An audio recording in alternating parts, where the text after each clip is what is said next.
Welcome, everyone, to the latest episode of Sorcery Shenanigans. I'm your Dungeon Master Wayne, and with me I have, on this side of the stream, I have Jill. And Kim. very subdued after their last outing as two Yeah, famous it's drag different queens. this time. A bit different. Yeah. It's a bit more subdued. We actually have some really exciting news for this episode. And I'll pretty much jump straight into this. So we have our returning sponsor, Dublin City Comics, who are always supporting us, from the get-go. They've been fantastic with giveaways every month.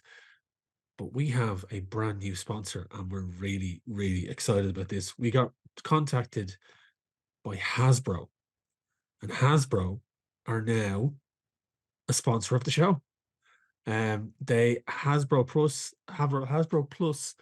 reached out and have offered to sponsor us with prizes for you, lovely listeners, and giveaways. So just to let you know what they're offering to us, they have given us a fantastic giveaway prize for their first episode of sponsors. But Hasbro Pulse is basically, as Hasbro being the owners of Dungeons and Dragons, is probably the essential portal to go find anything action figure related to D&D. And the first prize they've given us is an absolute doozy. They have given us Look at that huge, beautiful boy. right? And I'll put it here, and I might even cut to a little promo image of Xanathar. This is the Golden Archive Xanathar action figure, and it comes with himself and his little goldfish buddy, Stilgar, and it's a fully articulated. So his eye stalks are fully articulated. This is a beauty. Now, obviously, I haven't opened this because this is still sealed in. Tape is still in the box, and this is going to be going to a lucky winner thanks to our buddies at Hasbro Plus. So do go check them out. The URL to the store to Hasbro Plus, where you can go purchase one of these if you aren't successful in winning it, you can go buy it yourself. But they have action figures for all of the like there's a Drizzt Word action figure up there. They do a whole line of action figures for the 1980s cartoon. So Avenger, Dungeon Master, all of the group of kids from that show. You can get all the action figures up there. It's like really cool stuff. I actually have the 80s Dungeons and Dragons cartoon action figures myself, and they're up in my detail cabinet upstairs. But this is going to be one of our giveaway prizes for this month, thanks to our friends at Hasbro Plus. So do go check them out. The URL to our Hasbro Plus store is down below. We will be tweeting about this. We'll be putting it up on our social medias, promoting the hell out of it, because they were very kindly to reach out to us just out of the blue and say, we'd love to sponsor your show. We love what you do. So thank you so much to Hasbro Plus for reaching out to us. We do also have our returning sponsor, Dublin City Comics. Dublin City Comics very kindly are continuing our sponsorship with us. And we do have to announce the winner of last month's prize, which is this beautiful book of Lore and Legends, which is the visual guide of Dungeons and Dragons 5th edition. This is a gorgeous tome. Like it's so nice. Some beautiful stuff in here. Really, really nice. So that's going to be announced. The winner for that's going to be announced in this episode. But to spice things up a bit, I was talking to the lads in Dublin City Comics yesterday, and they said, you know what, we're gonna make it a bit more mysterious. It's a mystery giveaway for this Christmas. This is essentially our Christmas December episode. It's a mystery giveaway. So basically, they have a prize for us, but they don't want us to tell you. They want to see you to just enter into the giveaway, and then the mystery, we will announce the mystery online via our social media platforms. And but you can enter in for the Xanathar competition, and you can enter in for the Dublin City Comics competition in this episode. So we will have 2 giveaway prizes, especially in this episode, thanks to both our sponsors, Hasbro Plus and Dublin City Comics. You can check out Dublin City Comics at dublincitycomics.ie. Both URLs to both Hasbro Plus and Dublin City Comics are going to be below in the description on YouTube, and we'll also have it in the descriptions on Spotify and anywhere you can find our podcast as well. So now, Wayne, just to clarify, you speak very fast and you're from Dublin. It's Hasbro. It's Hasbro Pulse. Pulse. Not Hasbro Plus. Pulse. Did I say Hasbro Plus? No, it's the way it rolls off your tongue. Okay. So just to clarify again, thank you, Kim. Hasbro Pulse. Which you gotta have your deaf friends sometimes. You got to get your deaf friends out of the work. It is on the screen, so the graphic is on the screen. So you'll see Hasbro Pulse, and the URL to Hasbro Pulse is down below in the description. So again, thank you, Hasbro Pulse, and thank you again to Dublin City Comics. You can check them both out. The URL legends, below. the Lodians. Yeah. And you can go into Dublin City Comics, into the store there on Capel Street, and check out all the stuff. They've got a fantastic range of secondhand figures as well. Like they've got cabinets upon cabinets of action figures, and the comics, everything, you name it, it's in there. So go check out Dublin City Comics. They're a fantastic bunch of people. Always, great sponsors of the show, always supporting us. So without further ado, we are going to jump into the game. So where we left off in the last episode, after competing in the relay race throughout the city of the Flotsam, and the large Gargantuan infected mimic bursts through the streets, and our duo have to fight it off alongside other members of the city guard and other people who are taking part in the relay race. You manage to fight off, just barely fight off, a group of mimic avatars, flesh avatars, that were shot from the very much damaged and corrupt mimic that seemed to be infected with some sort of corruption, thanks to the individual you had accosted and stopped in the underground kind of power channels within the city. Barely surviving, because it was some close calls there and some weird arcane trickery and shenanigans that was going on with Grey. You both discovered that you have now grown a special psychic link that can allow you to communicate if needs be. And you're not 100% sure on whether it's a result of the full tattoo scarring and the curse of Shar, but you believe to be some way linked with that, but you still haven't got full explanation for it. You made your way to a tavern to relax, recuperate, and take it easy, and the following morning, after a good night's rest, city guards came to find you and brought you before the Pirate Council. And that is where we pick up, having been asked by one of the leaders of the Pirate Council to explain yourselves and what you're doing here in the city, because you've now become synonymous following the event with the Gargantuan Mimic. Yeah. And that's where we're Can going I to pick. just say, Yeah, go. Wayne, the other residents of the Flotsam helped us with that fight about as much as the villagers in Animal Crossing help you paying for a bridge. Do you know what I mean? It was about, I can't believe they left one goth and one cat to take down this whole threat. Yeah, but the question is, did you have the bells to do it? That was the question, really. We had the bells. We did. So, yeah. Before we continue, so Yerwan has asked us kind of for more information about how we got here and what we're doing here. Can I do a telepathic message to little Grey there? Yeah, so as we discovered in the last episode, in order to do this telepathic connection, both of you have to roll a wisdom saving throw. And depending on how high or low it is, the lower the better. If these are willing communications, the lower the better. If it's higher, there's a block and it doesn't get through. So you both have to roll your wisdom saves and see what you get to have a two-way conversation. I rolled an 8. An 8, so that's quite low. That's a 15. That's quite high. So Zill is able to transmit a message, but unfortunately Grey is not able to reply to it. Okay. So I am going to say to Grey telepathically, here, I don't think we should give them too much information. And I also think you should use your bardic skills to do it.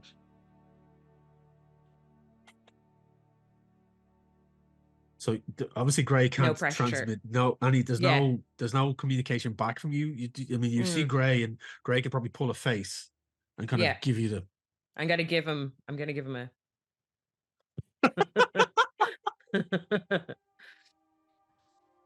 So, eyebrows. Zill wants me to be circumspect, yes. but charismatic, maybe. Yes. Yeah. Okay. Yeah. Okay. So, is there anything else you want to do? Is there anything else you want to do at this point, or we jump into it, or what? Is there anything else you want to kind of preemptively kind of do before everything starts moving? There there were 3 individuals in the council that we were So when you introduced to last walked time, wasn't into it? this space, and I am going to give you a bit of a description here now. So when you walked Please, into thank this you. space, there were 3 individuals sitting atop Yes. this kind of, not a raised dais, but there was. So let me just give you this description of this area. The large smoke-filled hall is packed with a veritable melting pot of all manner of individuals, pirate crews from all across Wildspace, and they're all represented here. Some races are familiar, some not so much.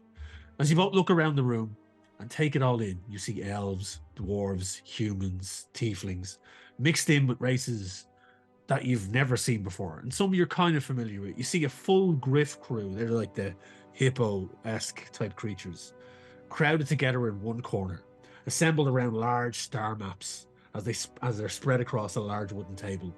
They have militaristic garb in a dark blue color, and you spot an individual who you assume might be their captain or leader, as he seems to be sporting the largest amount of plumage on his admiral-style hat, and it sits snugly on top of his hippo-type head. Off to the right, you see a band of goblin tinkerers who seem to be disassembling or reassembling something. You can't really tell, given their fractious and loud clanking of some of the pieces of metal they are brandishing at each other and generally around the room. One of their number looks up and clocks you as you glance over at them and gives you a toothy grin and a wink, and then a chuckling as it goes back to its work. And you see boom, boom. As you scan further, and Grey in particular, you see this, your eyes meet with a hard stare of a Githyanki female from across the room. She's standing with a crew around another long table. You recognize her. She is the Githyanki that was taking part in the relay race alongside you That the was day beside me, before. yeah. Okay. Fresh battle scars adorn her pinched and pointed expression. She seems to be in a constant state of anger, and right now, that anger seems to be going into her glare, pointed directly at you. Her comrades are all standing around, and they all seem stern-faced. It seems to be their lot. It seems to be the way their just natural resting faces, quite stern and sharp. Their mix of leather and silver armor, glinting as multiple light sources of the candles scattered around the room, seems to catch and refract off it. And then as you turn, you see more and more of these kind of assembled crews and individuals, privateers, pirates, all kind of gathered around tables, cooking pots, helping themselves to self-cook food and drinking from tankards. It's kind of like a weird, well-decorated tavern, but also an assembly of the higher crews within the pirate enclave. The 3 figures at the top of the table now regard both of you with curiosity, awaiting your response to what the tall, red-skinned, white-haired tiefling woman requested, for you to enlighten them on your adventures, and why you are here in the Flotsam. So just to jog your memories, you see that tall, thin, red, well, she's thin enough, but she's broad. She's wearing kind of like armor, again, leather and metal, similar to the Githyanki, but she's tiefling. She's got curled black horns that kind of go back through her white shock of white hair that flows kind of down, oval-shaped eyes that are just solid black, no pupils. It's blood red skin. She has on the table in front of her. So these individuals each have a table in front of them, and they're at one end of the room, kind of overseeing everyone else. And they've got long tables, one apiece. And she has her shield and a blade resting on top of her table with a collection of different maps and scrolls. To her right is the Dragonborn, a tall, broad individual, kind of, again, red skin, scaled with flashes of orange and yellow through it. Bright, kind of piercing ice blue eyes, as he's scanning large tomes, kind of flicking them open.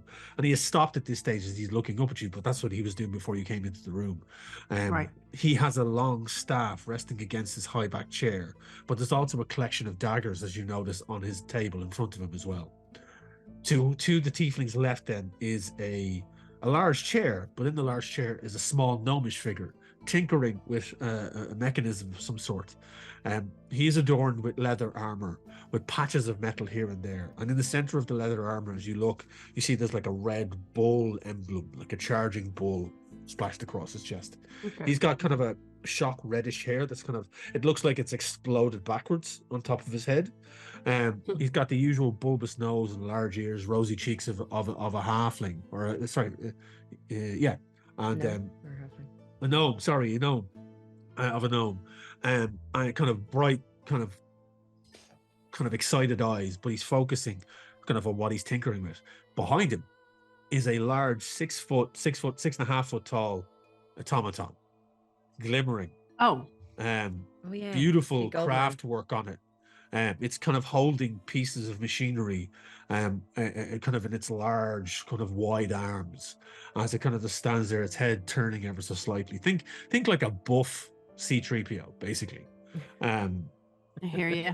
But it's got like beautiful, intricate designs across its body, and arcane crystals embedded at the joints. Its eyes a pale blue, staring out. I'm picturing Dave Bautista as C-3PO. That's a good shout. As soon as Wayne said craft work, I was going, "Sie ist ein Robot und sie sieht gut aus." Wow.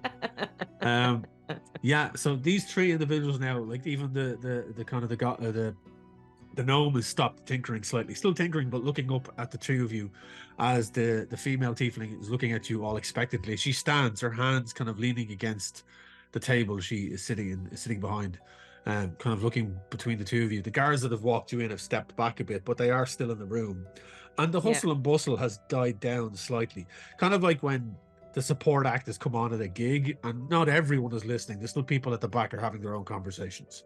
So, and there's smoke billowing in the room. There's a smell of cooked foods. There's candles that light on sconces that light the walls and stuff like that. So it is a very packed and busy room. But for now, you two are the focus of the majority of people at the front and the people at the three tables at the top. Well, look, everyone came for the Mudhoney gig, but within a few seconds, they're going to realize we're Nirvana, so they're going to have to get it together. I want to just make a very quick message to Zil if I can. Can I roll for it? You have to roll wisdom to see if it gets true. Oh, for God's sake. I rolled the penalty of Never mind. Well, no, you rolled the tree. That's fine. Yeah. You rolled the tree. What did Zil roll? It's all about what Zil rolls. If 13, so it doesn't get true. You can attempt it, but it doesn't seem to get true. Okay. So no, I'm not going to attempt it. So this is the part where Gray is trying to work out what they're going to say, but Kim is trying to remember why they actually came here. So you've been brought here because we stole a ship. Yeah, we stole a ship, but we're not going to tell them that. But also they're pirates, so they're not going to be averse to thievery. So, right, I'm going to do, can I do a performance roll before I start my fucking lore? Yeah, sure.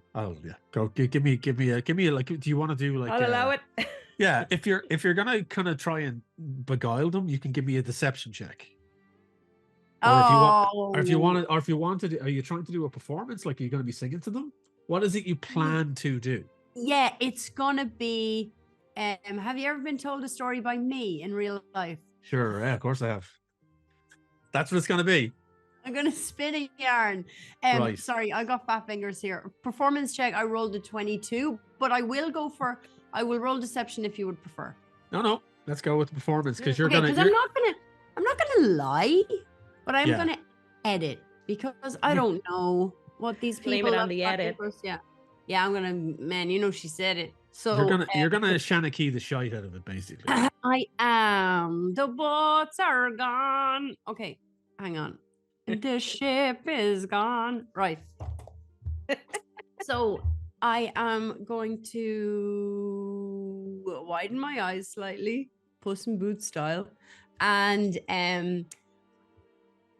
I am just going to tell the tiefling about how me and my friend help people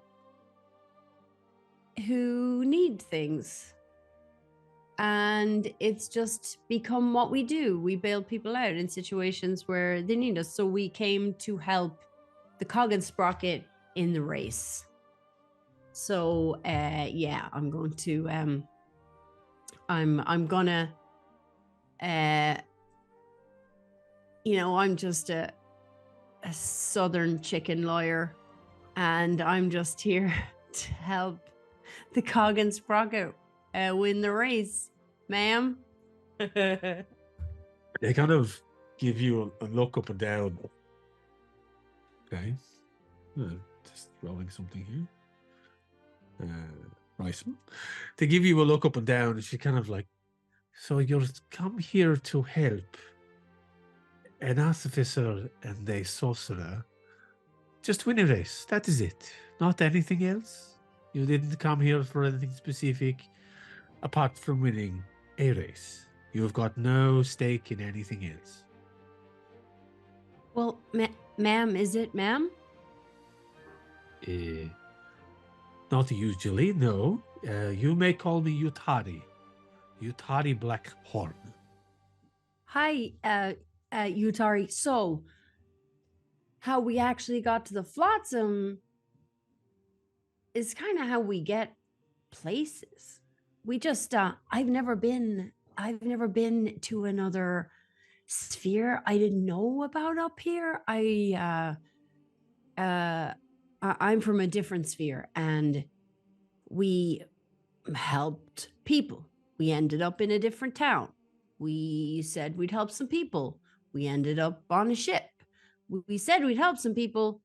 We ended up in a race. And then you saw what happened there. And then I hope we helped you too. Might I ask, just out of curiosity. I love Grace so much.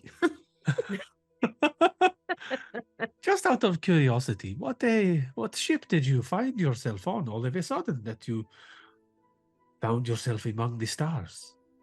It is not a usual thing for something to just come along and be like, oh, I'm in the void and flying around, and it's all very, coincidental. Yeah, well, I don't know what it's called. I could draw it. It's You don't know what the ship you came here is called? I can't remember. Roll but me a it's- deception check, please. By the way, I know I'm laughing my head off. Jill is laughing her head off. Zilla's just standing there, stony faced, watching Gray and kind of 22. Spoon it up, eat it, and Wow. spoon it up.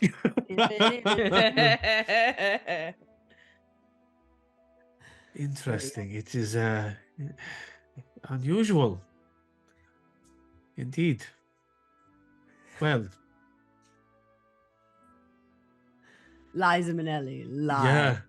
Hold on. She kind of looks down at the documents, and she kind of picks out a couple of papers and pages. It is interesting because the rumor is that you arrived here on a ship called the Silver Spear. Oh, that Now- sounds right. That it is. It's like it's shaped like a cigar, kind of. And she kind of looks to her right, and the Dragonborn is kind of looking at her, and he's just like, well, regardless of the shape, it is interesting because the Silver Spear is belong to a fleet that is not usually welcome in these ports. Wait, And is why it? why is that? And she kind of turns to you as you speak, and she's like, well, it belongs to the fleet itself in question is he belonged to a captain who is not a member of, and she gestures to the room as a whole, and our community. He is an Okay. outlier, a dangerous individual. But the rumor has it you arrived here with his daughter. Oh, I can tell you that the ship is no longer connected to the individual who is not welcome here and has no affiliation with him anymore. Interesting. Interesting indeed. So we go from you not knowing the name of the ship and then knowing who I am talking about. Oh, You are- Don't mind my furry little friend here. He gets confused. Indeed. You've got to understand we're going to be naturally on our guard a little bit. We came here to enter a race, and these monsters erupted out of your city, and you've brought us here to question us when all we did was help put them down. Feverish nodding from Gwen. I, as a general rule, don't trust easily, and you've got to admit, pirates don't generally have the best reputation, so you can understand our reluctance to be completely transparent.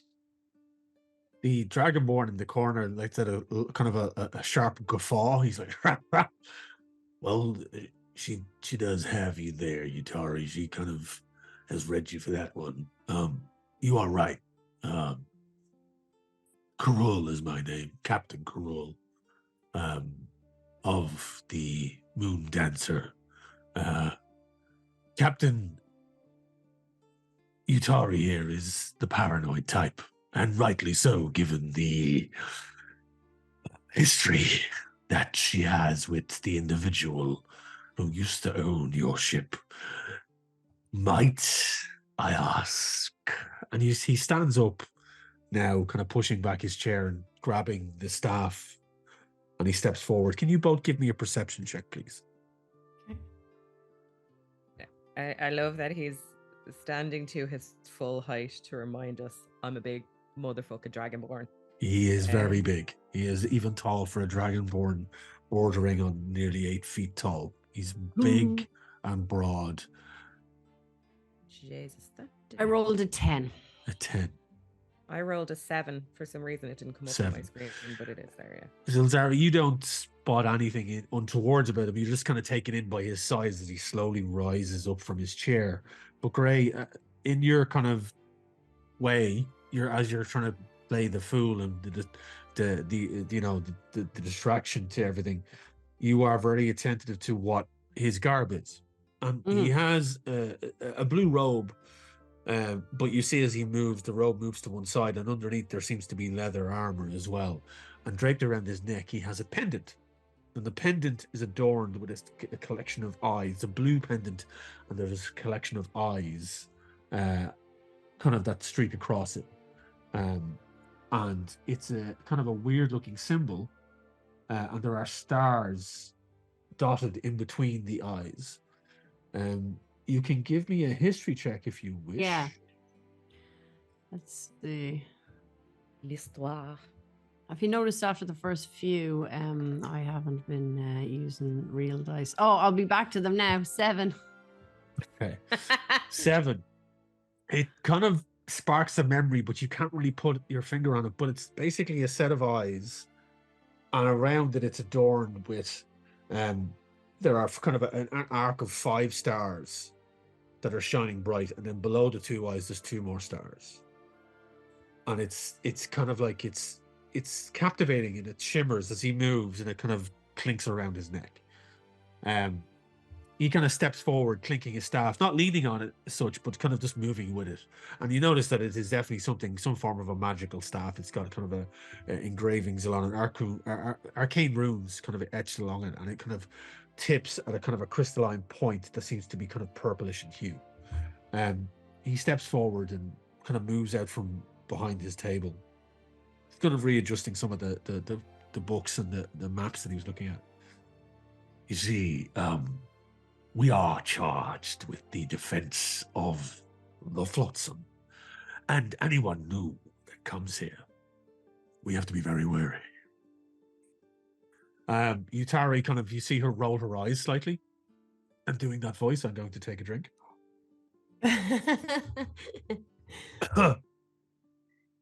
We are the head of the Pirate Council in this rotation, and it has fallen to us to undersee any dangerous situations, and you can completely understand, I'm sure, that a Gargantuan Mimic that is meant to be part of a mutual collective energy generation of the Flotsam.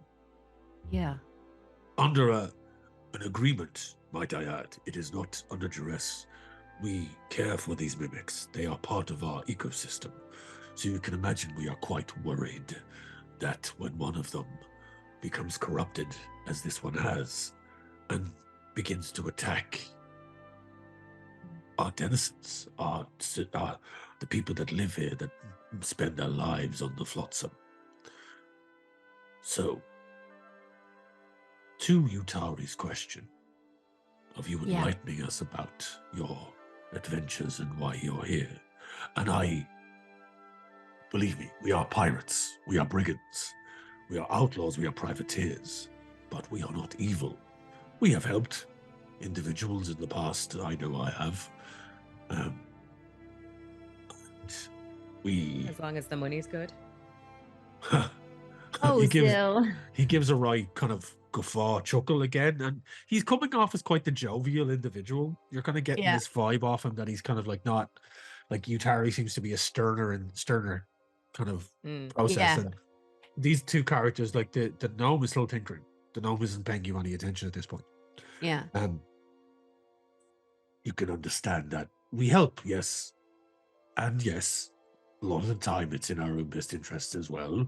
Payment as privateers is required, but we also look after our...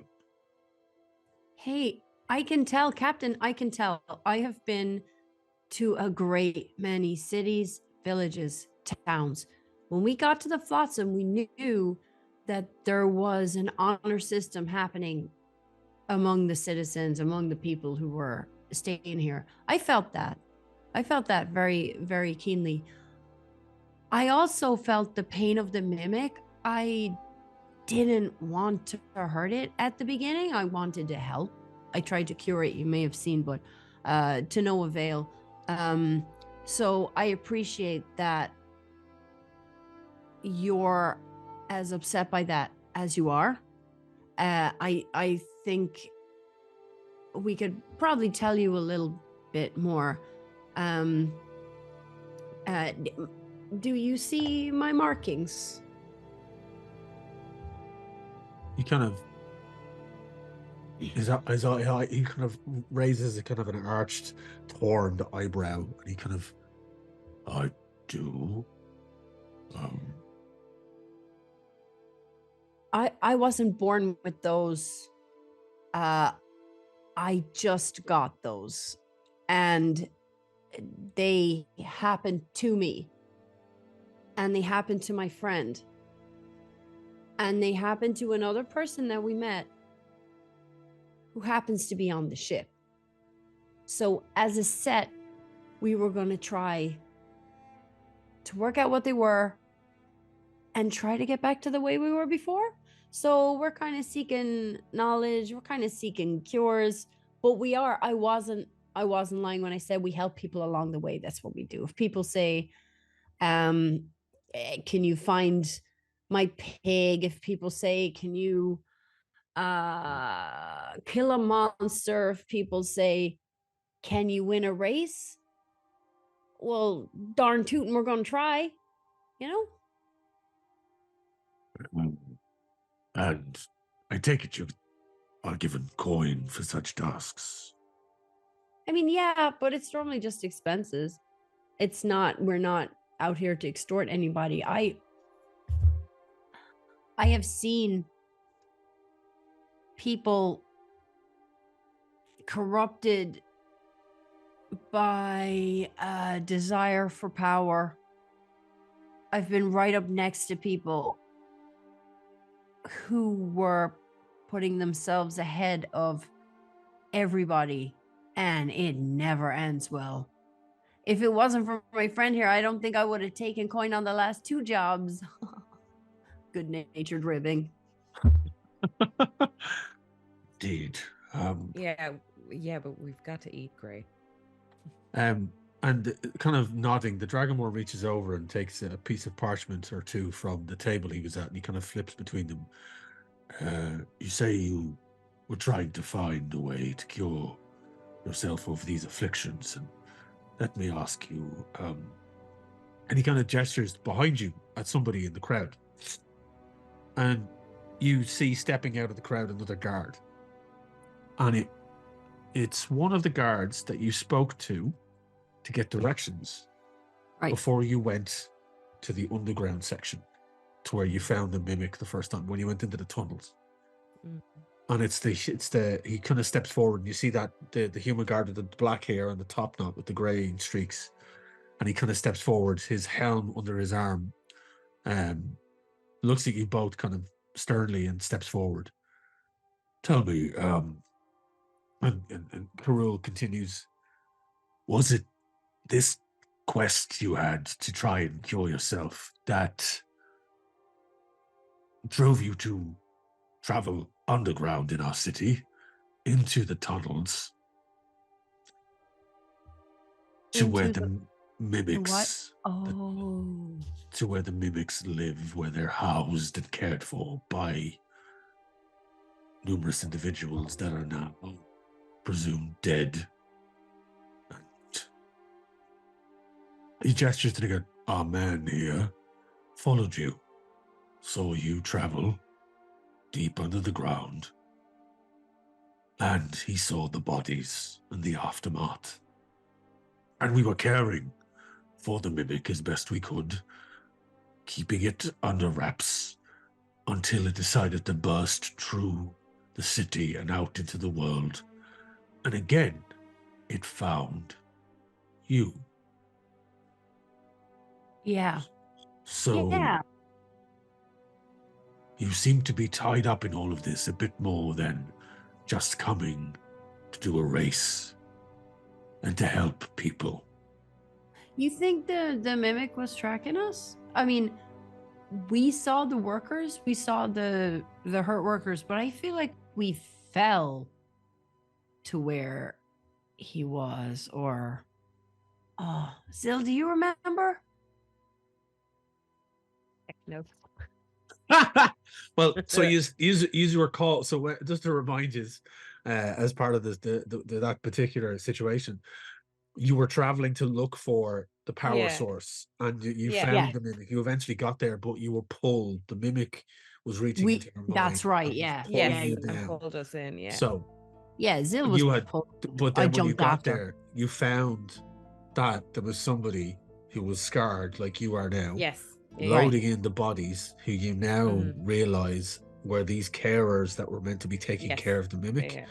but their Okay. bodies were corrupted by some kind of arcane corruption, and the mimic was being fed its own carers now, as you begin so to we need to realize this. explain that to El Karul there. Yeah. So sorry, you said to me, do I remember? Yeah, I Yes. remember just being drawn to it, but it doesn't feel like a decision I made. No, we were drawn. You're correct, Gray. We were drawn in, and I would like to point out at this juncture that those carers were dead when we got there, and somebody was feeding them to your mimic.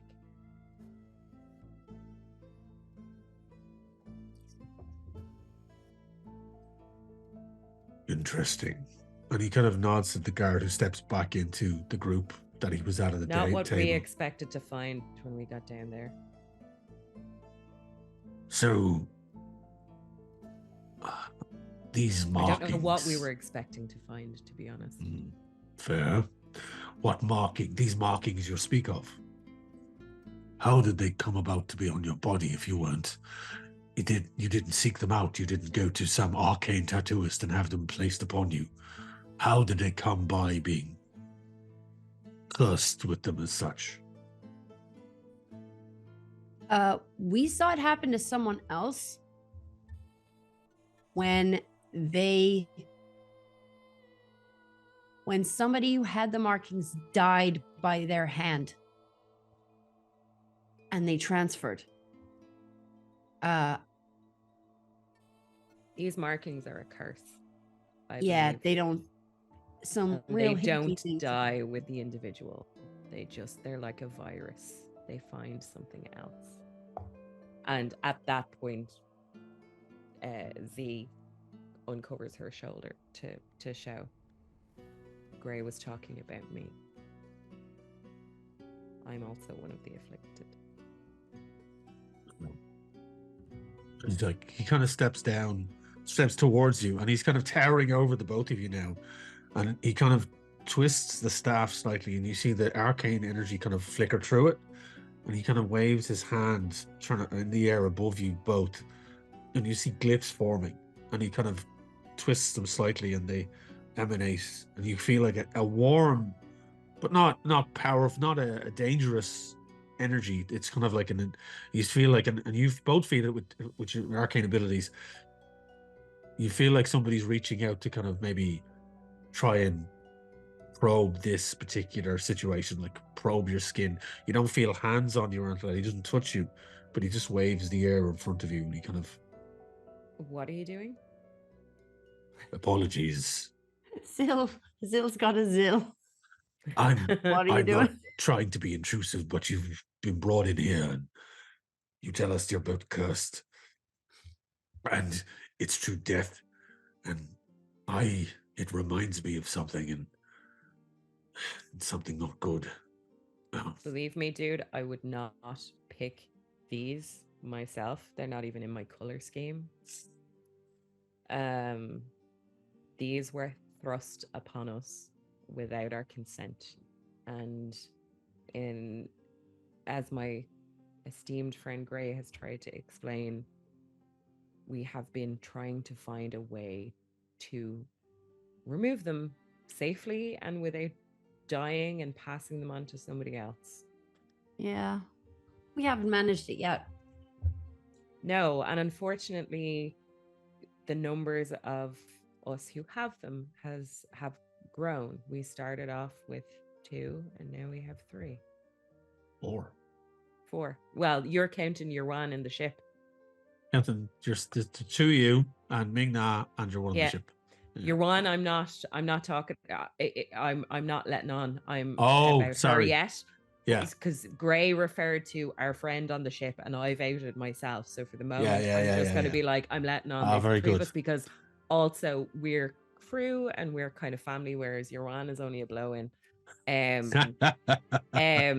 But I kind of just want to speak for us and Ming-Na for the moment, and I don't know, given the fact that himself and Yutari have kind of talked about the previous owner of the Silver Spear and Ming-Na's father not being welcome, I am hoping that they're kind of going to be on side, or at least friendly to our situation.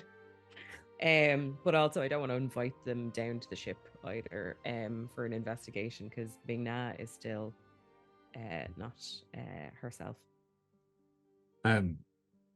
Yutari kind of steps forward. She's like, you're telling me that you brought this curse here in order to find out more about it, and yet what it led you to was one of our mimics who had been corrupted somehow by an individual who also carried your curse. Yeah. She kind of turns to Karul. She's like, we cannot have them here. If this gets out, if they find out that there is a curse, if the populace gets out and find out that there's a curse roaming through the city, causing the mimics to burst through the streets. Lady, we're not, publicizing this to anybody. We're trying to find a way out of this with as little collateral damage as possible. We stumbled upon your mimic situation kind of by chance. Like Gray said, we were drawn to it. And what we found there was, as I said, something we weren't expecting, but also something quite horrifying. Like all those, as you say, those were carers. All those individuals were slain when we got there and being used as food. I've never seen somebody feed a mimic that way before. Yeah. It's at this point that you realize that the entire room, like Nirvana have taken the stage. Mudhoney are gone, so there's silence. You hear the bubbling of a pot, and there's the odd cough every now and again. But as you kind of realize, you kind of turn around and you notice that everyone is eyes on you. And kind of Karul turns to you, Terry. It is going to be out regardless if you look around you. We're pirates. Do you trust everyone in this room to not tell what they see here? And it's at this point, for the first time, the gnome pipes up at the back of the room. It's like, I've always thought that having this amount of people in the council chambers at one time is never a positive thing.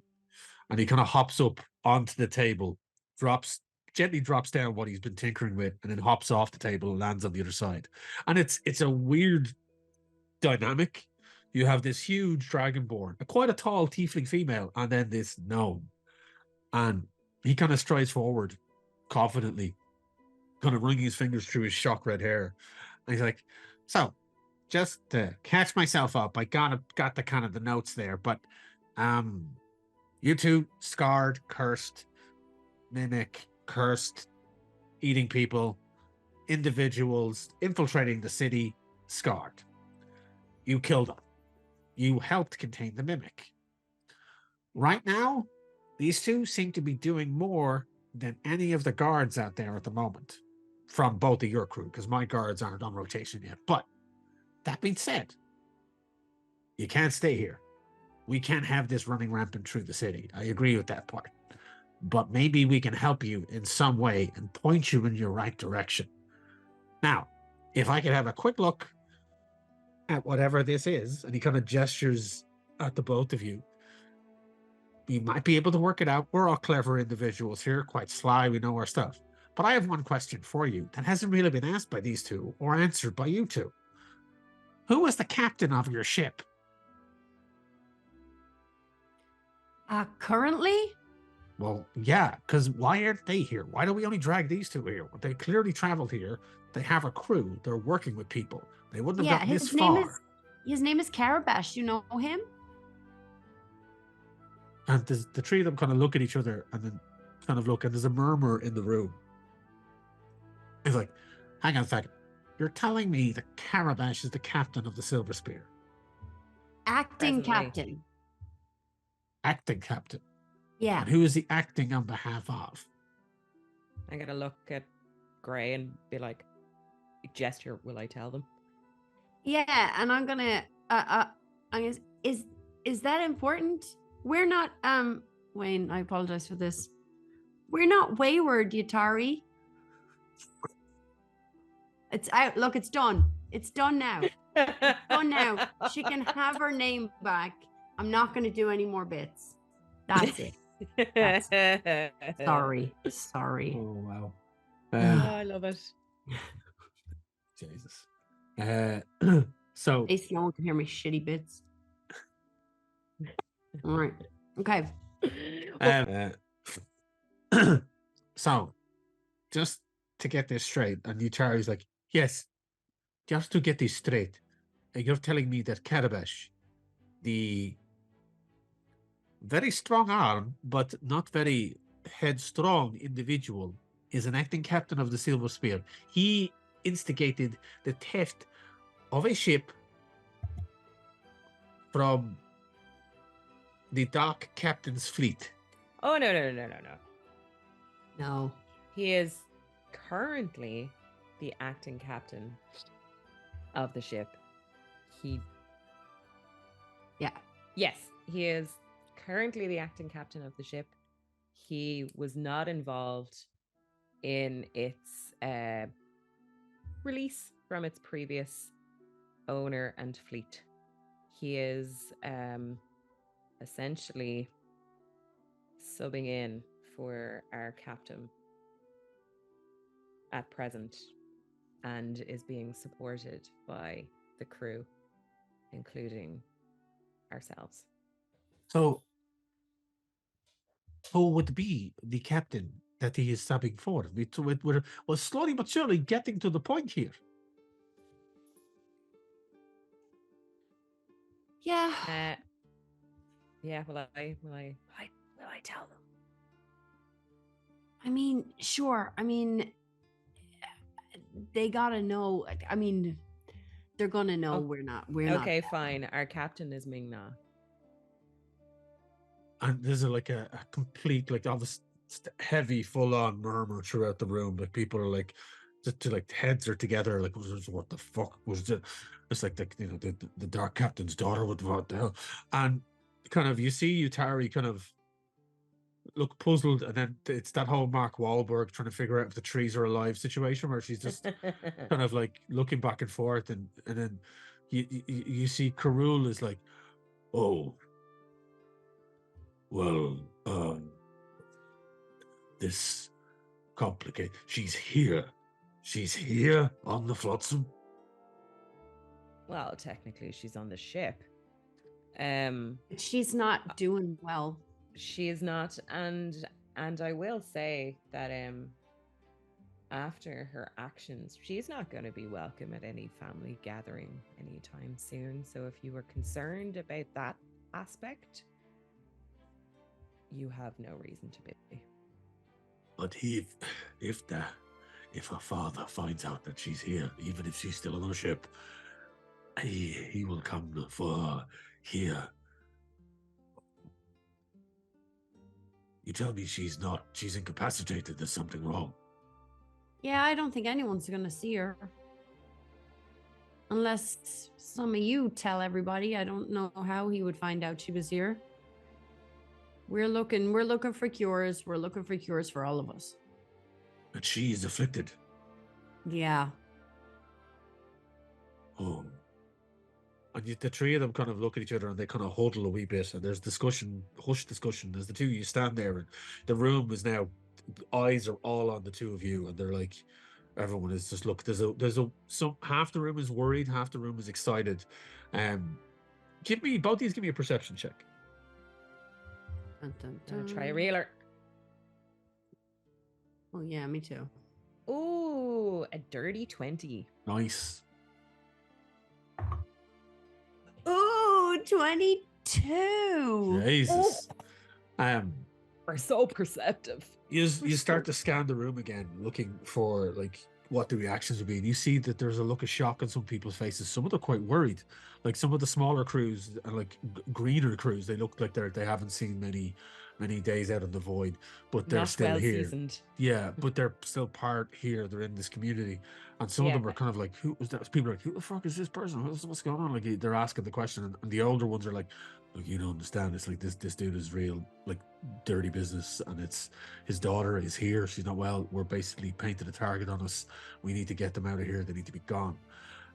Funnily enough, Gray, when you look over at the Githyanki, and what used to be a look of anger is now, particularly with that role, do you see this female Githyanki with a look of curiosity and a look of kind of like, who are these people? What the fuck?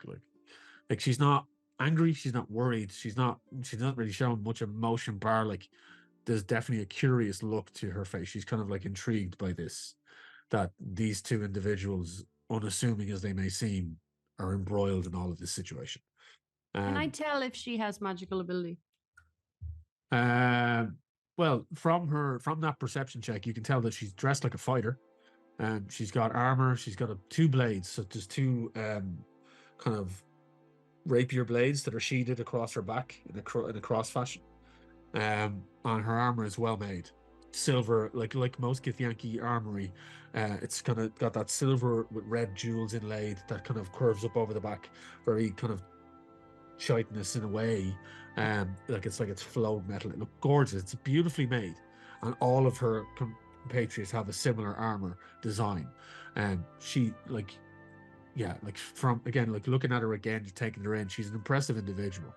But looks quite young actually. Now that you have with that role, you can look at her more. She looks like she's quite young, as far as you could tell, is from your lack of experience with Yankee, compared to some of the other individuals that are in her group that seem older, more creased, more lines in their face. It's at this when point you say her go group, on. Wayne, does it seem like she's in a committee with someone, or do they? She's seem in like it looks like a ship? crew of Githyanki. Oh, okay, of from Githyanki a certain pirates. ship. Okay. Yeah, Okay. so that's what a lot of these tables look like. They represent ships. Right. So, and like from speaking to members of the Silver Spear, speaking to Cog and Sprocket over the last couple of days, you've discovered that that's essentially like you remember having this conversation with them that the council it's a rotating thing, that all major large ships captains rotate on the council. There's like a season that they all rotate through, so every captain will eventually be on the council, and when that captain is on the council, their fleet become the guard of the city. And you can kind of guess, looking at some of these individuals now, particularly again with those high rolls, that some of these crew members have small indents on their armor that look like the symbol that Karul has around his neck. It looks like the running bull that's on the front of the gnome's chest piece. So you're kind of now garnering that these are actually the crews from their fleets. They're small fleets, and they're made up of all these different crews, apart from the Githyanki. The Githyanki are not a part of any crew. They are there just by themselves, and they seem to be given quite a special place. They have a long table, there's food, there's maps, there's piled high with tomes, but they're not members of any crew. They are off to one side. Nobody else seems to be interacting with them, but they are present and they're in the room. Cruel turns at this point. He's like, we do not want the attention of the Dark Captain on the Flotsam. And we have to protect everything we hold dear. Mignar was once a member of this community, so for that alone, we will help where we can. But we beseech you that you must depart from here as soon as possible, and as soon as you're well, and she is well to do so. I did get some intel that perhaps you could help us with. Yes? I spoke to one of your fine alchemists, apothecaries, the other day before our race, who told me that we need to seek out the followers of Saloon. When you say this, you see his eyes go wide, and he kind of, his hands instinctively go to the medallion around his neck with the eyes on the stars. Oh. And did this alchemist, pray tell, give you the reason why you need to seek out the followers of Saloon? It was a nice tiefling gentleman who told me that these followers should be able to give us more information about our markings. And he kind of frowns, and again, you look, and Zill, if you can give me a Arcana or a History or an Arcana check on this one. I'm gonna roll Arcana. It's a 14. 14. As you kind of take it in, and you see it's kind of, you start to put some things together, what you were told by the alchemist when you were in his shop, and the descriptions he gave you, and the kind of the information about Saloon that he gave you, and you start to put it two and two together, and you realize that symbol that he has around his neck that is adorned on his crew, is the symbol of Saloon. And he's like, does Saloon have something to do with your infliction? He believed so. As in a cause or a cure?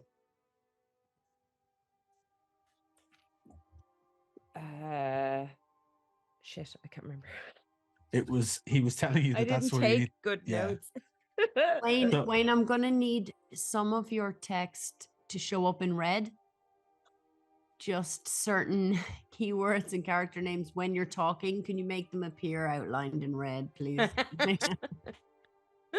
And then if it could auto generate a pop up list of quests that we could just tick off as we go along. Right. Yeah.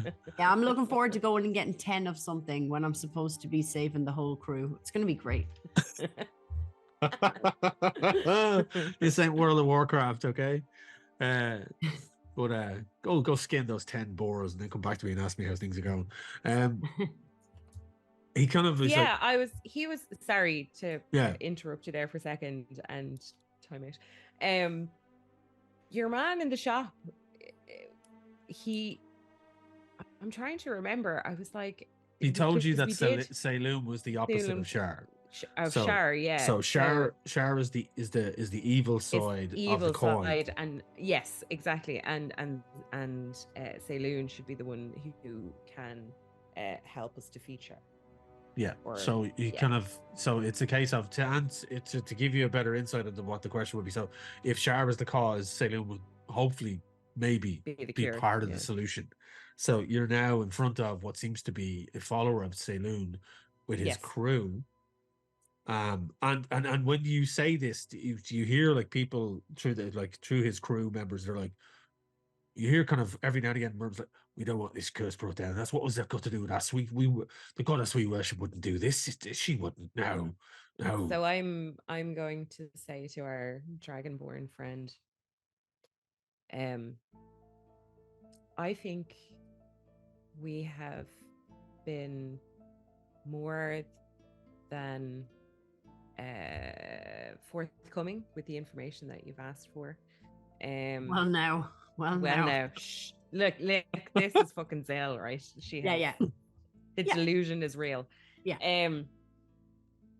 I appreciate you want to listen. I understand the council needs to know this information, and I appreciate that you have the welfare of the entire Flotsam to consider as well. However, I think in order to continue the conversation about Saloon, I would be more comfortable to discuss it with you directly and the council members, but away from the crowd. We want to protect those of us, or those crew members on our ship. We want to protect our captain. We want to protect ourselves. I believe, based on what I've seen and what my new alchemist friend told me, that you may in fact be the person who can help us. But is there perhaps a more private chamber we could retire to so that we might discuss this sensitive matter more thoroughly? Roll me a persuasion check, please. And there's us thinking he's just gonna let us. I know. Why is sorry, my D&D Beyond is so weird. It keeps like glitching and freezing the screen. Anyway, sorry. Persuasion, you said. Yes, and you can. I mean, if you want to roll with real click clacks, roll with real click clacks rather than D&D. This is being so weird. It only rolled an 8. It just rolled an 8. Sorry, yeah. Okay. He kind of looks down. He said, "You will forgive me if we are reluctant to retire to a chamber with 2 individuals that seem to have death following them everywhere they go." Oh, You can't get it unless you kill sick us, dude. burn. Oh my god. The curse, it doesn't transfer unless you kill us. So you're perfectly safe. Unless you were going to kill us. It hadn't crossed my mind yet, but why do you seek the followers of Saloon? And he holds up the medallion. Can I Yeah? beckon him closer? He kind of So steps that forward. Yeah, so go on. that we can hear each other, like to try and talk quietly, I suppose. He reluctantly steps forward and he's like holding out the medallion. He's like, "This is the symbol of Saloon. We are the It's fleet that follows her. If Saloon is the light, then our affliction is from the dark. You know exactly what I mean. And he kind of drops the medallion down and takes a step back and kind of looks to the crew and looks to the room and then looks to the other two. And he's like,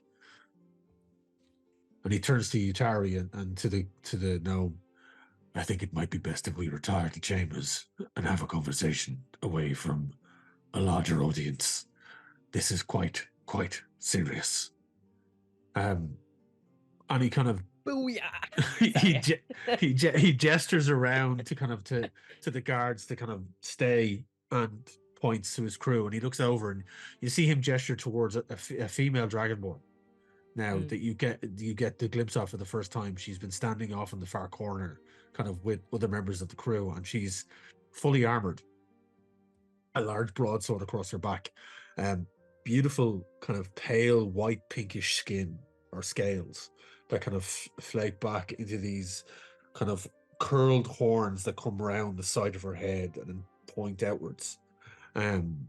Bright red eyes and a kind of a not a gaunt face, but for a female dragonborn, it's pointed. That comes down to spikes, jeweled spikes along, and she's kind of just leaning against the wall, and she just gives a nod and kind of just gestures to a couple of other individuals who kind of then turn away and move. And she does follow. She starts to follow, but she stops as you are brought towards a set of double doors at the kind of the left back end of the room, as Utari pushes them open, and this female dragonborn stands outside the double doors as you step in.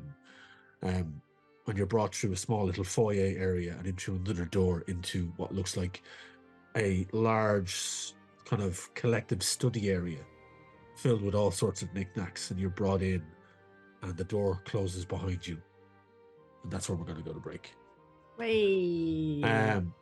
So thank you for sticking with us so far, folks. Just to make you aware, we want to say thank you again to our sponsors, Hasbro Pulse. After the break, thanks lads. After the break, we will be giving away this, or putting up a question for you. It's so beautiful. Beautiful. It's Can I have it? It's my birthday. It's Jill's birthday, so yeah, it's Jill's birthday. This is quite hefty. It's a beautiful box, and it's a beautiful figure inside.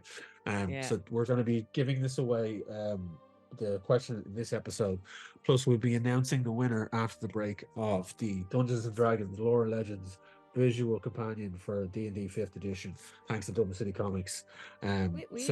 So yeah, thank you to Dublin City Comics for this. So folks, stay tuned, be back after the break, go hydrate, and we'll be back in 2 minutes.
And welcome back.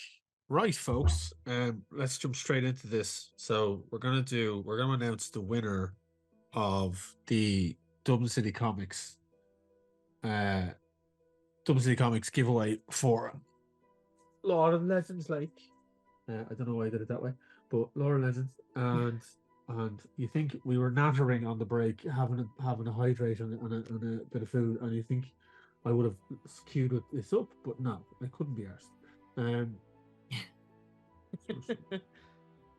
So just to Keeping it bring up- spontaneous, it. folks.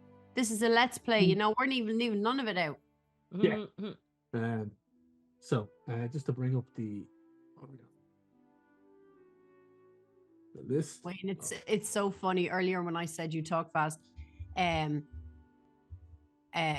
really didn't realize it until I tried to listen to the podcast on 1.5 speed. Because 1.5 speed on other podcasts makes no difference. And on this one, you're like, oh no, okay, no, Wayne's supersonic. I have to. Am I? I didn't realize that. I didn't remember. Yeah, I didn't realize it either. Okay, so we've got a few entries to this one. Ooh.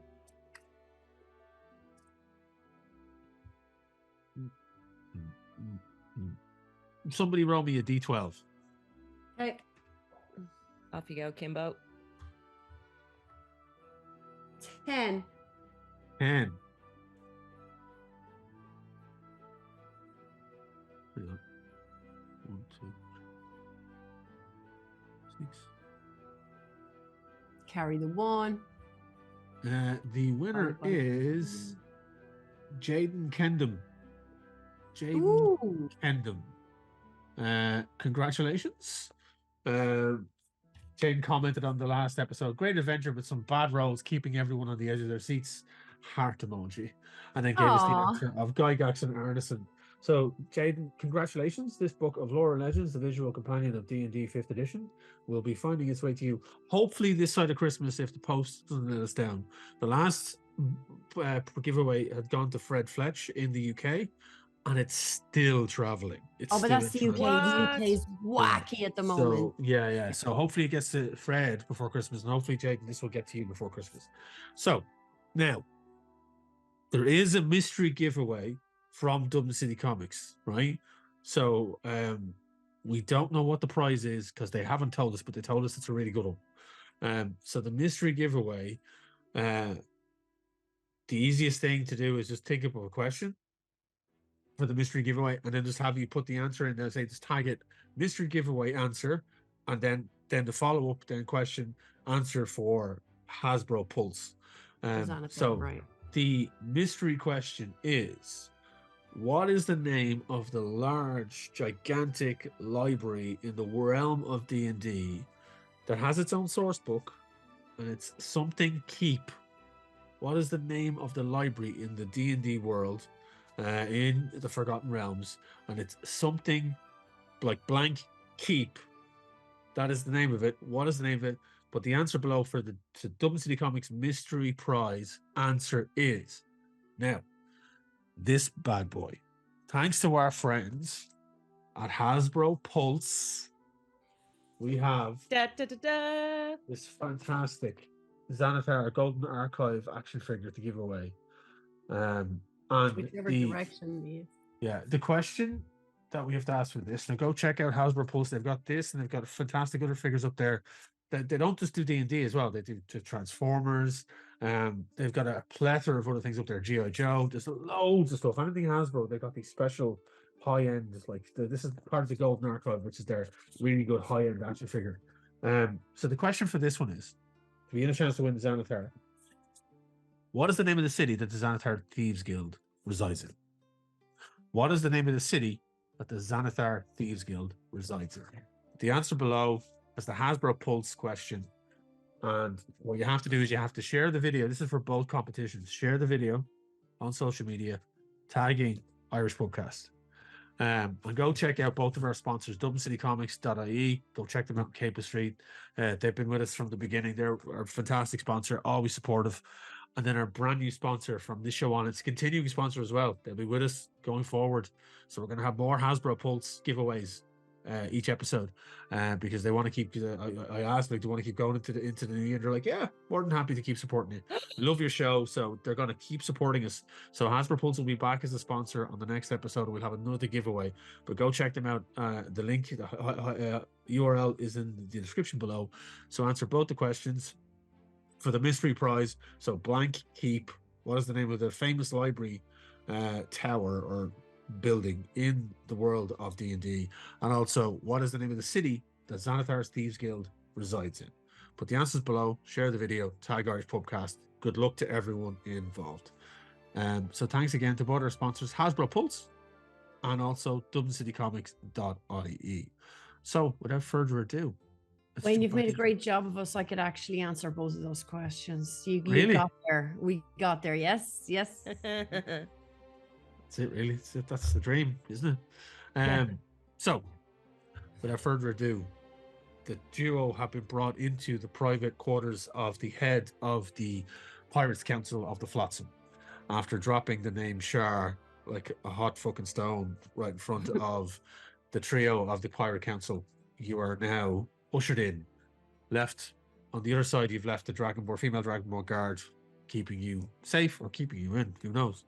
So you step in and you see this kind of large, expansive, what looks like a renovated storeroom, but it has drapes and cushions and all sorts kind of covering around it. There's a smell of incense mixed with oil of some sort or some kind of fuel. And as you notice that there's segments of this room that are catering for each of these three individuals. And you get a sense as you look around that this is a hodgepodge collection of their own personal items within their own personal space in this large, vast room. There is a window at the far end that seems to look out over the Flotsam, and it is open. The window is open, and there's a kind of a cool air, mid-afternoon air now at this point, or mid-morning air, because it's morning time when you arrived here. So an hour or so has passed between discussions and kind of, but roughly an hour, as you're stepping into this room. And the cool morning air is kind of drifting in, and you can hear noise of the city on the outside. Karul kind of moves to one side where you see a collection of tomes and, funnily enough, kind of a large, kind of, those fold-out kits, like a tool kit, but it's filled with blades and daggers and kind of curved, hooked blades and stuff like that, and throwing stars and different kind of accoutrement, and a couple of thieves' tools. He moves across to the room and he kind of takes off the robe that he has, the long blue robe, and drapes it over the back of a chair. And you see he's now adorned in kind of like a leather tunic with kind of shoulders, inscriptions across, still with the crest of Saloon engraved in the top part of it, kind of above the right kind of chest here. Kind of dark pants with blades on the kind of his leg, on a kind of in a scabbard on his leg. Very much more roguish in this guise. He rests his staff against the wall and he kind of pours himself from a carafe of wine that sits on a table, and he turns and offers a drink to both of you as well if you wish to accept it. Z never turns down a glass of wine. Yutari kind of still stands at the back, kind of close to the window, and she kind of peers out slightly and looks around it a bit, kind of a slight look of puzzlement, and then she kind of closes the window a bit. She's kind of standing against a wall in a general section that you believe to be hers. There's a couple of different, there's a kind of a mannequin with another set of armor on it, similar to the one that she has, but a bit more worn. You see more collections of swords, blades, and shields leaned against the wall. A couple of more star maps rolled, tucked into kind of alcoves in the wall as well. This room looks like it's seen a lot of movement in it, so you get the impression that each council member makes it their own while they're in the rotation. Right. The gnome has a larger section of the room. Nearly half of it is all filled with kind of scrap junk, parts of automatons. Oh, by the way, his automaton has followed him in and is standing kind of off to one side quietly, the odd whir and click coming from its internal gears. The smell of oil and kind of that acrid stench is definitely coming from all of this side of the room, where the other side of the room is more adorned with throws and chairs, and it looks, while it does have all the other accoutrements belonging to the individuals, it seems less like a garage then this looks like a workshop with a bench and tools and stuff. The gnome kind of trundles in and catches himself and turns. He's like, oh, by the way, we haven't been formally introduced. You've met Utari, you've met Karul. I am Rion. Rion Grand Cloak, and he bows quite deeply for a gnome. And he goes, I am the captain of a small fleet of ships, but I've gotten around, and I'm very proud to be a member of this council. So you two intrigue me, and I'm not. And forgive me. And he kind of nods at Karul. Karul is from part of the realms of space, of the realm space that I seem to think you might be from there as well. It's known as Faerun. The land itself, he used to be part of that. I'm not really familiar with that part of the void. Myself, I don't follow with your gods from that area, but this seems quite serious. And he kind of turns to Karul, who's kind of necking a glass of wine, and places the goblet down. And well, yes, I mean, you have your peace and quiet now. Do enlighten us with how Shah, and he seems to spit the word out. Oh my god. How is she involved in this, the foul creature? All right. Hit it, Sil. Roll it there, Claire. So Zella is going to take a long draft of wine. It's quite good. And she turns to Karul. So it has been revealed to us that this curse originates from Shar. None of us are followers of hers. Some of us had never even heard of her before, would have been corrupted by this curse. And because we are all aware of now, certainly, that we have been educated about this curse, we're aware of what a piece of work she is, essentially. Hence why we need a cure. We need a way to get rid of these markings. Otherwise, we are going to fall under, excuse me, her rule, or die. Personally, I'd rather die than be a subject of somebody like Shar. Not a fan of these strange deities myself. Got away from organized religion. Quite happy where I was until this came along. So when I allowed the alchemist to examine my markings, it was he who suggested that the followers of Saloon were best placed to help with this because of your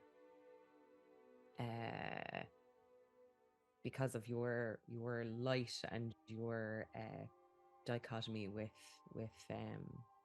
Saloon. You were, as it was described to me, and as I said to you moments ago, you were the light to her dark. Karul kind of sighs heavily. We follow Saloon for our part, but I think the alchemist, he knows more than he's letting on. He knows that we have been searching for a lost temple in the void of Saloon. One that speaks of, I mean, as you said, pirates don't do anything unless it's in it for them. But we worship her. We give our adoration to Saloon, but we also wish something in return. this supposed lost temple. And he kind of has this incredulous look on his face, as far as the Dragonborn can be read, I suppose, incredulously. It is me thinking this wasn't common knowledge, but there is a weapon of sort that might be able to help you. And we have been searching for it already. We have a general idea of where this place is in the void, but it is difficult to get to. I've lost many a ship on expeditions to try and find it. And now here you are. Just so happen to be looking for something that can help you rid you of this. And here I am with an answer. Here we are with a ship. Yes. A ship without a proper captain, I see. Our acting have captain a- is pretty great. And I would say that our captain, she is a proper captain once she has the ability to captain. And she was doing a damn fine job up until not so long ago. It seems to me like we may be able to come out of this with a mutually beneficial arrangement. All I want are these markings gone. We've had to come about it in a roundabout way. But I excuse me. I want to be free of this. I want Gray and Ming-Na to be free of this. Are you aware that we have, I'm sure, and he turns to you, Tari, who kind of gives him a cautious kind of, wait a second. He's like, if we are going to strike a deal, we need to know where these individuals stand and what knowledge they have. But, and Yutari butts in, traveling the void is dangerous if you do not know how. And as of late, even us who know how have found it quite perilous. I too have lost ships, not searching for some holy relic, but the void is changing, fractured, broken in places. And we believe there is something at play here that we cannot control. If I it's agree. connected to We this, felt it. all the more reason for us to investigate. What do you mean you felt it? We experienced what I think you experienced, but we used whatever power we had to pull together and to get here. So we've outrun something that felt very destructive while out in. So you have seen it yourself, firsthand. Yeah, can I say seen? I think so. There's the way the ship is supposed to work, and then there's what happened, and we pulled together. We have abilities, myself and Zill, and our friend, our rabbit folk, and we pulled together and got through it, and we got here. But I think I think that's what we felt. If they have already seen this and managed to survive, then maybe their abilities can get them through it. Kurul kind of looks to the gnome, who is scribbling on a parchment. He's kind of writing stuff down, and he's like, "Well, yeah, I mean, I'm trying to work out calculations here, and I mean, if I've worked with Kurul on these coordinates for his star maps, and he's bought my services for that, but." Where this temple is, it's in a place of great disruption within the void. You have to travel through some pretty shitty places. Forgive my technical speak, but it's a case of you're going to have to navigate this and have somebody who can do it well. Maybe am I out of line here? Can we speak to this Migna? Is she available to talk to? Why is she not your acting captain? Why is she non-communicado or something? Is she not around? And like why is this Carabash individual like taking charge? Yeah, Incapacitated. she's out of action. She's just weak. She needs help, and we're not entirely sure what it is. Utari is like, well, we have healers. We have multiple healers, clerics, paladins, people who can help you try and bring her back, I suppose, if you need this individual. And it helps us in multiple facets here. We get them off the Flotsam, we get her away, and that her father will not come here. They won't be here. If they come, we say, no, we did not see them. And Carol is kind of stroking the side of his face as he seems to be thinking this over. I have members of my crew that might be able to help with Captain Migna. We could go. Is she on your ship? Where is she? She's on the ship. If we agreed to escort you to the ship so that you could try and heal her, we would then be in a position to discuss trying to find this lost temple of yours. Ultimately, we need her to direct the crew, to steer the ship, but we also need her to help us with this fight, she says, gesturing at the tattoos. Right. Mm-hmm. Well, Carol kind of nods. I can make the preparations. I can have the people meet us at the port. When he kind of asked, I take it, we know where the ship is docked. We know it's on one of the lower levels. I mean, I'll be honest. We've had you scoped out and watched since you docked here. It's not every day a ship like the Silver Spear pulls into the Flotsam. And word traveled fast. I won't apologize for that. It's what we are. We keep an eye on everyone suspicious in this place. It So doesn't were ring. you just waiting to see if we turned out to be troublemakers? We were waiting to see if we had to kill you on the spot. If you Oh, really well, I'm were glad it all a worked danger. out well. So far, I suppose.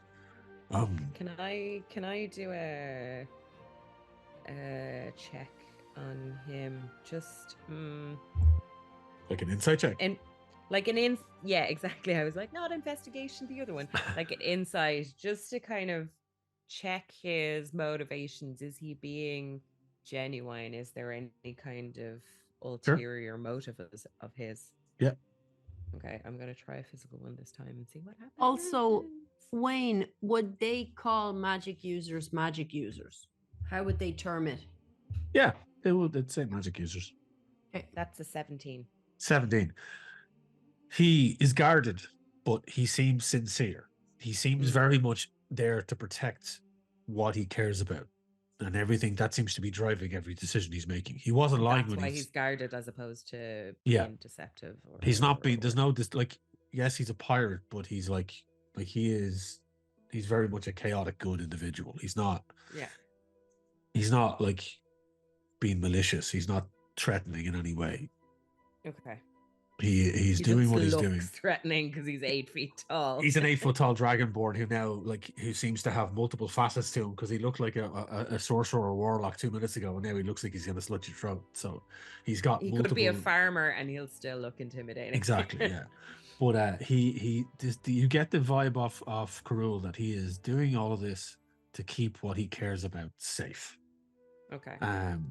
And he is not doing this in order to threaten you or be malicious. It's all about protecting the Flotsam. Okay. That's what you garner from that. It will take some time to get everyone together. Probably an hour or two, and then we could meet you at the ship. I would recommend you take care and be careful on the streets. Word will have spread. That's unavoidable now. With the crew, there's only so much we could cover up. Thankfully, hopefully, that business with Shaw is not common knowledge as of yet. And you'll be gone from the Flotsam before it is. And are there supporters or followers of Mignon's father in the Flotsam that we should be worried about? We have tried to root out every spy, every member of his organization, but that doesn't mean we got everyone. We are pirates after all. And it's a busy place. People come and go all the time. And we keep a good eye for the most part, but we don't know what is on everyone's mind. Yutari kind of steps forward. Is like, we have kept this safe. The Flotsam has survived until now, and it will continue to survive with the council in charge. We don't rule out of fear. We rule out of survival. We rule because this is the way of life we choose. This is the way of life that we want to keep alive.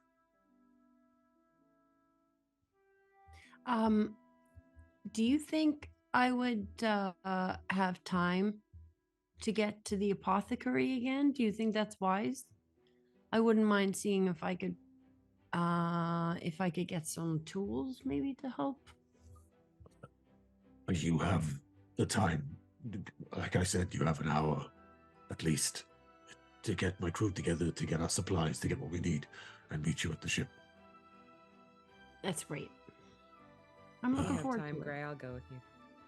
Yeah, bring all the magic users you have. I will bring who I can and who is willing. That helped before. If what you say is true, and this is a curse of Shah, know that she is a mistress of pain.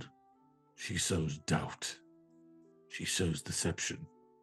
And all she wants to see is people suffering. Yeah, I kind of got that vibe. She once controlled a wave of dark magic, or a weave of dark magic that ran throughout all the spheres. And I believe, when he kind of looks at both of you, and kind of more so at the scars and at the tattooing, that if her magics were to become commonplace once again, that her weave could spread to every corner of the void and infect every individual. Just like her to have a curse that spreads to the death of others. And he just does a look of disgust on his face. Go, tend to your apothecary needs. We will meet you at the Silver Spear within the hour. And he just necks another glass of wine. And the door opens, and the female Dragonborn is on the other side, kind of just giving a nod.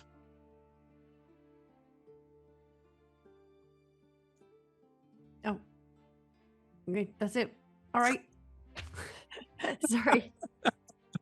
That's it. We can leave now. We can leave. I do a weird half bow head bob and walk past. Cool. So you want to head up to an apothecary at this point? That's where you want to go? Oh, crap. If I can get any. Sorry, Zoom is hitting the bed again. That's all right. So So Um, I would like to see if I can get some buffs or help or secrets or aids, anything that will help. Okay, so are you looking for like something like potions? Are you looking for Yeah. weaponry? Yeah. Potions or equipment. Okay. You kind of start making your way back through the city, and at this point, you're kind of in the central part of the Flotsam at this stage, and there are a lot of different types of markets and shops and stuff like that, and you do find a couple of different kind of apothecaries. Are we going back to my lad Gimbal, or are we just finding You a can random do if you want apothecary? to. You can do. You can go back to you can go back to him if you want. No, So- Gimble's so- going to talk to us too much. What? Gimble's going to talk to us too much. It's totally your call. Whatever you want to do at this point. Yeah, I'll go to the nearest one. The nearest one. So you basically start rambling, and you do find a couple of places. You see now. Sorry, I'm just bringing up some stuff here I have on file. In a filing cabinet. There is a kind of a row of shops that look very pristine, clean for what they are. Like again, this the Flotsam, to remind everyone, Yeah. it's a city, a floating globe in the void that is made up of the wrecks of old ships.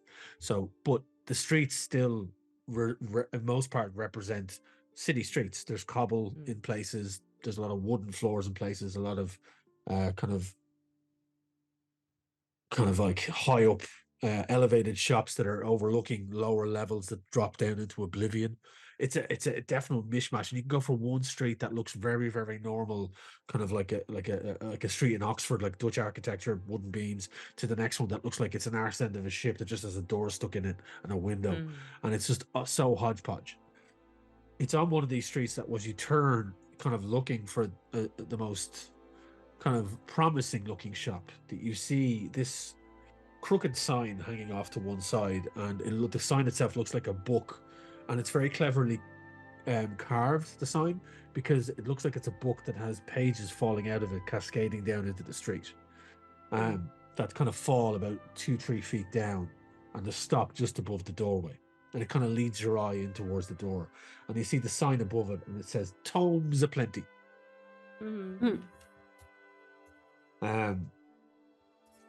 And they're like, it's mid morning at this point. It's coming up to about 12 o'clock ish time, if that was a thing. So you're talking about mid morning, and there's hustle and bustle on the street. There's people walking around. People aren't really giving you a second glance. It's like, again, this is a melting pot of a city, so there's all sorts. And you're able to make your way through the city and find this place, and the door is open, and there's people moving in and out, not too hustly bustly, and it is not so much a main street, just a side street, but it seems like a well respected busy shop, clean windows. There is a kind of a waft of kind of burnt sage and other herbs and spices wafting out of the doorway. That kind of gives you a kind of, okay, well, this smells like an apothecary. Right. Okay, I'm going in. She's a witch. Shall we burn her? So okay, so you make your way in, and there is a couple of people milling about, looking at different kind of containers on the walls. There's books kind of chained at the shelves. There's rows and rows of the usual stuff, like potion bottles, large jars with nondescript body parts sitting in them, and it's the usual stuff. So you see a couple of people behind the counter, and you see one particular individual, an elderly female with she's kind of a mixed race. You can't really tell whether it's human and elf, or elf and tiefling. It's kind of a weird kind of mixture. She's no horns or anything, but Tieflish. tieflish. Yeah, she has this kind of like oval shaped eyes, but they're bright green, and she's got a kind of a kind of a mixed, like her hair was definitely graying heavily, but there's streaks of black that goes through it, and it's tied up, and you see like what look like what looks like a kind of a crooked piece of wood, like a bent wand or something, is holding her hair in place. She's wearing a kind of a dark green apron that has kind of splotches of different colors on it, and under that she has then a kind of a fluffy shirt with billowing sleeves that are tied at her elbows, and she's got a kind enough complexion, slightly thinned, and she's kind of arms on her hips, and she's looking over a kind of a ledger as she's kind of counting up bottles onto the counter. And she looks up as numerous different kind of people are milling about, and the two of you enter, and she kind of gives you a quaint smile and a wave as you step into her shop. Okay, I'm gonna walk up to her. Okay. I'm gonna say, "Hi, I was wondering if you can help me. Are you an apothecary?" Hello, dear. Yes, I am. I am one of I'm the proprietor of this establishment. I'm an apothecary, a part-time enchanter. I do a bit of watercolors on the weekends. But yes, how may I help you? Oh, I'm an artist too. It's nice to meet you. Myself and my friend are going on a journey. It's gonna get pretty fraught. It's gonna be hard. I use magic. I'm not real powerful, but I might need to use it. And I was wondering if there's anything you have that could help me. If it makes any difference, I have a strong sense of justice. Righteousness. Are Yeah. you looking for something? And she kind of eyes your instruments and stuff and your attire. I take it you're of a musical nature. Yeah. So Yeah. I have this, and she kind of reaches. You see her rummaging, and there's a clink of bottles as she reaches underneath the counter. She pulls out a small kind of long test tube shaped glass, and she shakes it a bit. You see that there's what looks like kind of greenish purplish roots inside that are intertwined. There's about 3 or 4 of them in this long kind of test tube with a cork on the top. She shakes them a bit, and as she shakes them, there's like a little of purple dust, like glitter on the inside that kind of seems to shake up. And she goes, this is kind of an enhancement route. And if you give this a chew before you go on stage or perform anywhere, and she's kind of shaking it a bit, it will give you a bit of a boost and a bit more of a zhuzh in your confidence. And it's kind of that kind of a thing. Not so much an enhancement of your ability. The natural ability must exist there, but it's more for kind of, to be honest, I've used it before for stage fright for a couple of different bards that were just starting out, and this kind of helped them on the way. So it kind of gives you that bit of boost of confidence, adrenaline, if you will. And that's yeah, that might interest you. Yeah, that sounds great. Um, That sounds great. How there's much is it? There's 3 servings in one bottle, and that's 3 gold a piece. Okay. Yeah, I can do that. Essentially, if you chew the root, you get a +5 to all charisma rolls. Nice. It's the only thing I don't bleed and need enhanced. But anyway. Sorry, I was just saying that Kim was, saying, oh, she doesn't need charisma enhanced, but like at the end of the day, it's only as good as your dice roll. So like if you've got a +5, if you've got a +5 to charisma and you fucking roll a 3, you're fucked anyway. Yeah. So essentially, chewing this will give you, if you already have a +5, it gives you another +5, so it gives you an automatic 10. Yeah. Which is kind of a good thing. I mean, and she kind of scratches that. Then if you're looking for something else, like, I mean, we don't do any weaponry here, love, but we do. We've got tomes, spell scrolls that might give you a bit of a boost in something that you wouldn't usually do. I do have actually, and she kind of realizes, she kind of like she's remembering something, and you see her kind of wave her hands a wee bit. Yes, yes, yes. I have this thing. It is okay. And she kind of rummages, and she no, it's not here, it's not here. She rushes back out from behind the counter and goes over to where there's a little scrolls dotted in on the wall, and she kind of starts pulling them out, looking one by one. She pulls it out, and she kind of unfurls it. Yes, yes, yes, yes, yes, yes. And she kind of unfolds the scroll and goes, right, rolls it back up. This. So, as a performer, solo artist, you may not always have backing vocalists, right? Right? Well, this is a portable backup accompaniment. It is a spell you have to sing, and when you do, a chorus of voices are added to all of your spell abilities. So you can use this, and it gives you a boost on all of your enhancements. Very rare. I only had about 3 or 4 of them made, and this is the last one. Ooh. Sounds amazing. I mean, I've been trying to work on Zill, but she's not biting so far. That sounds great. How much is that? As I said, it's rare. It's 25 gold. Oh, sure. Yes? Still, though. Yes? Yeah. Okay, excellent. I'll box it right up. And she goes behind the counter and pulls out a tube with these beautiful inlays on it and strings like that. Like it's kind of like it's one of those artist tubes. If anyone went to art college like I did, you had that tube that you carried your life drawing in. It's kind of one of those, but it's small enough to carry the scroll. So it's one of those in scroll form. And she just gently puts it in, caps it, seals it, puts a bit of wax around the edge, and he goes, right, that's nice and safe.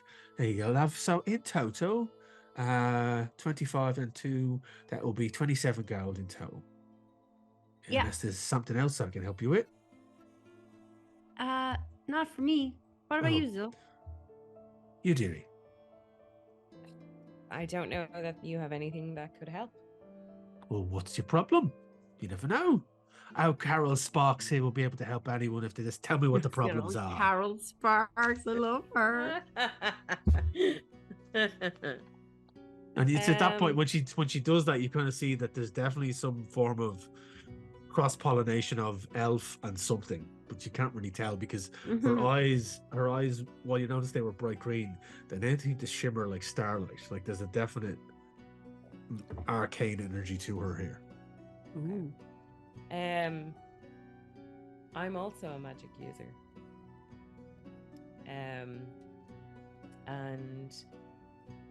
my spells all harness cold.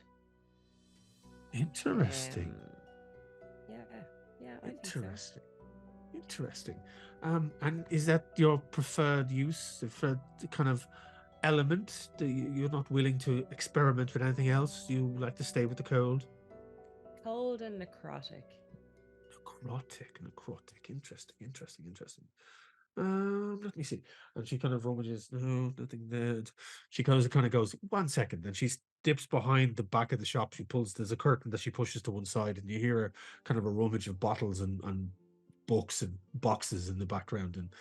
And after about 2-3 minutes, she emerges back out, and she's carrying this kind of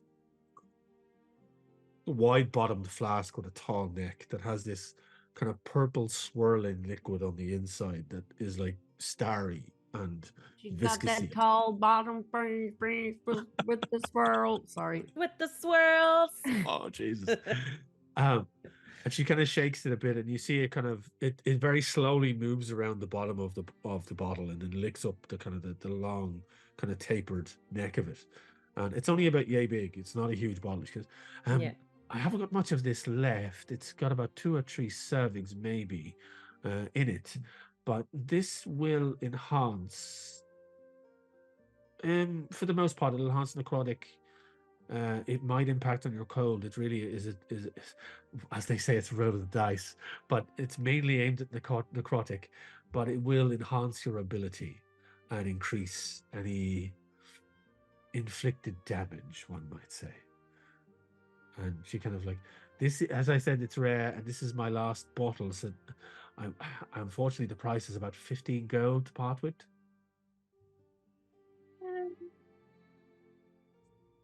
Yeah, I think I can part with that. Okay. Yes, excellent. Let me just wrap this up. It's very precious, so I'd recommend. And she kind of wraps it in kind of crepe paper, a couple of rolls, and then puts it in a very lovely, heavy felt bag and ties it and hands it over. And it's like 15 gold, and I pay her. that will give you an additional 1 dose of that. You can only do it once a day, Yeah. and for a full minute in combat will give you an extra 2d roll to whatever the dice roll is on the necrotic damage. You add 2 more dice to the roll. Okay, sorry, I'm just Ooh. making a note.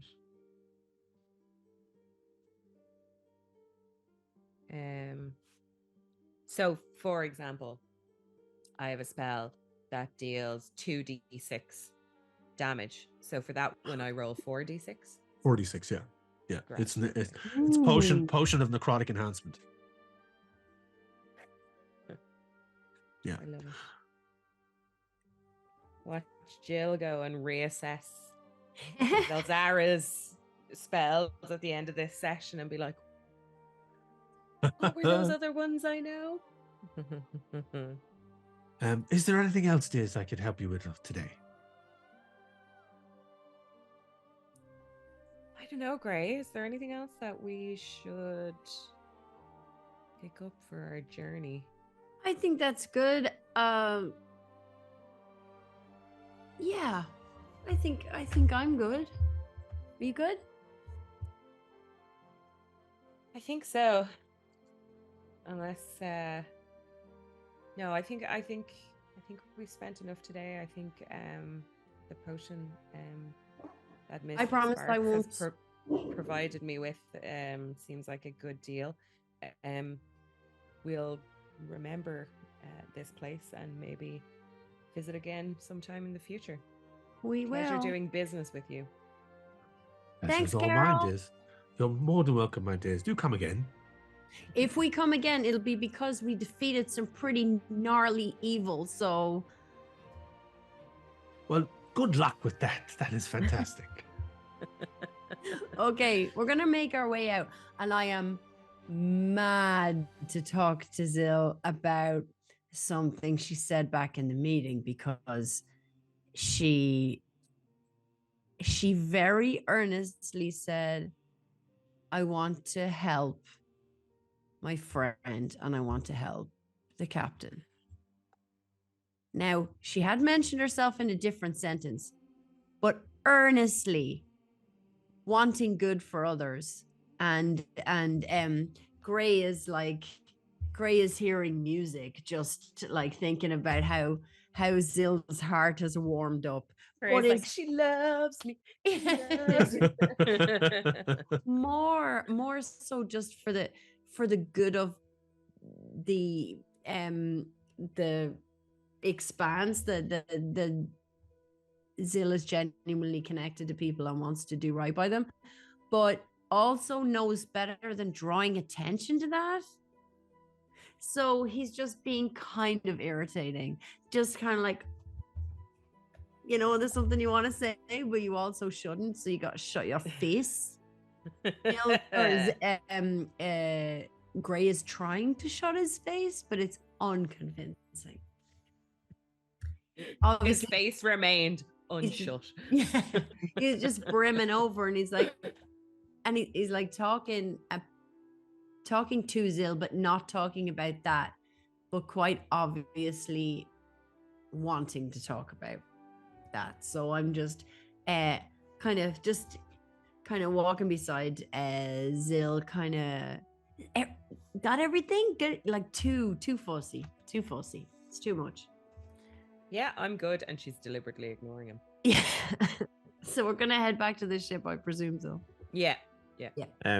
You rock up to the ship, and it's like it's as it was before. The crew are keeping themselves busy, and you notice that there are, like, Karabash has placed guards, particularly at Mingnal's quarters, guards, and there are crew members there kind of pacing, keeping watch.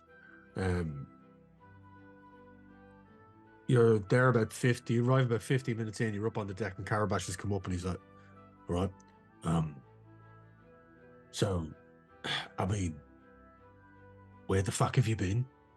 Oh, Jesus. Coming in hot. I mean, Coming in hot. so a giant mimic arrives over the city. Reports of people matching your descriptions fighting a mimic. I mean, look, I get it. You guys are a bit aloof. You don't really want to let people in. I get that 100%. But I got to protect the crew. I got to protect the captain. I got to protect myself. And you guys are seen doing that. And it draws attention on us. And as he says that, you just hear a kind of a... Oh, no. He's right behind me, isn't he? Hello. And it's just, it's Karul and the other two, and they're standing, and then there's a kind of a couple of different Dragonborn, and funnily enough, 2 drow standing with Karul. peeps. And they're standing at the bottom of the gangplank, and Carabash looks, and then looks, he's like, "You've only gone and brought the fucking council to the ship. This is..." So about that. Let me explain. Can I Oh, whip out my loot? Yeah? And do a ditty. I'm literally gonna gonna bang out what happened, like lyrically but concisely. Like, we went into the race and then the mimic arrived and it didn't look like anyone was gonna do jack, so we took to the mimic and then we were summoned and then we had to go and tell the man, and the man wanna know we were doing there, and we kind of told them but not everything, and then once they proved that they knew about Char, they said they would help us.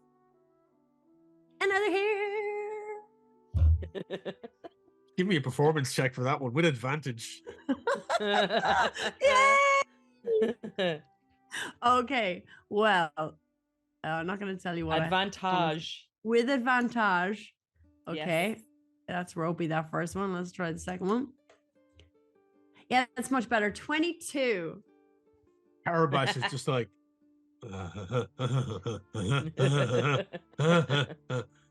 oh, okay. Well, fucking everyone's here now. Okay. And he's completely flustered and thrown by the whole thing of a cat just like going like 90. And the council are kind of halfway up the gangplank, and they're all just like, what the is that? And Utari's like, I think we might have made a mistake trusting these individuals. And, No, it's okay. I just sing when I'm nervous, but I won't. I don't do it in fights. You've seen. I hold it together in a fight. Karul kind of steps forward and puts his hand out to Carabash. He's like, Carabash, it is good to see you again. It has been a while. Ship.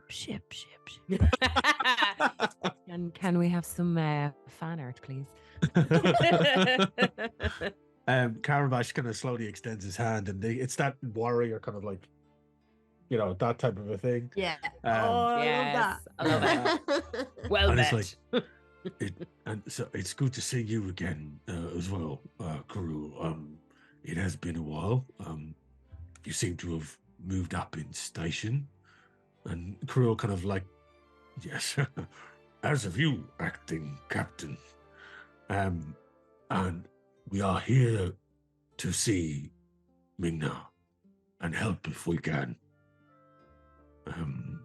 For you are to be charged with a quest of sorts for the betterment of everyone. And he kind of gestures at the Flotsam as a whole, really.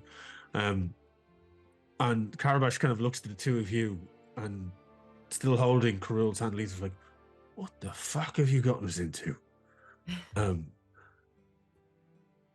he's like, oh, well, is everyone coming? And he kind of looks at everyone. No, I'm gonna interrupt here and say, I think, firstly, Karul, I think we need to not all crowd in on Mingna.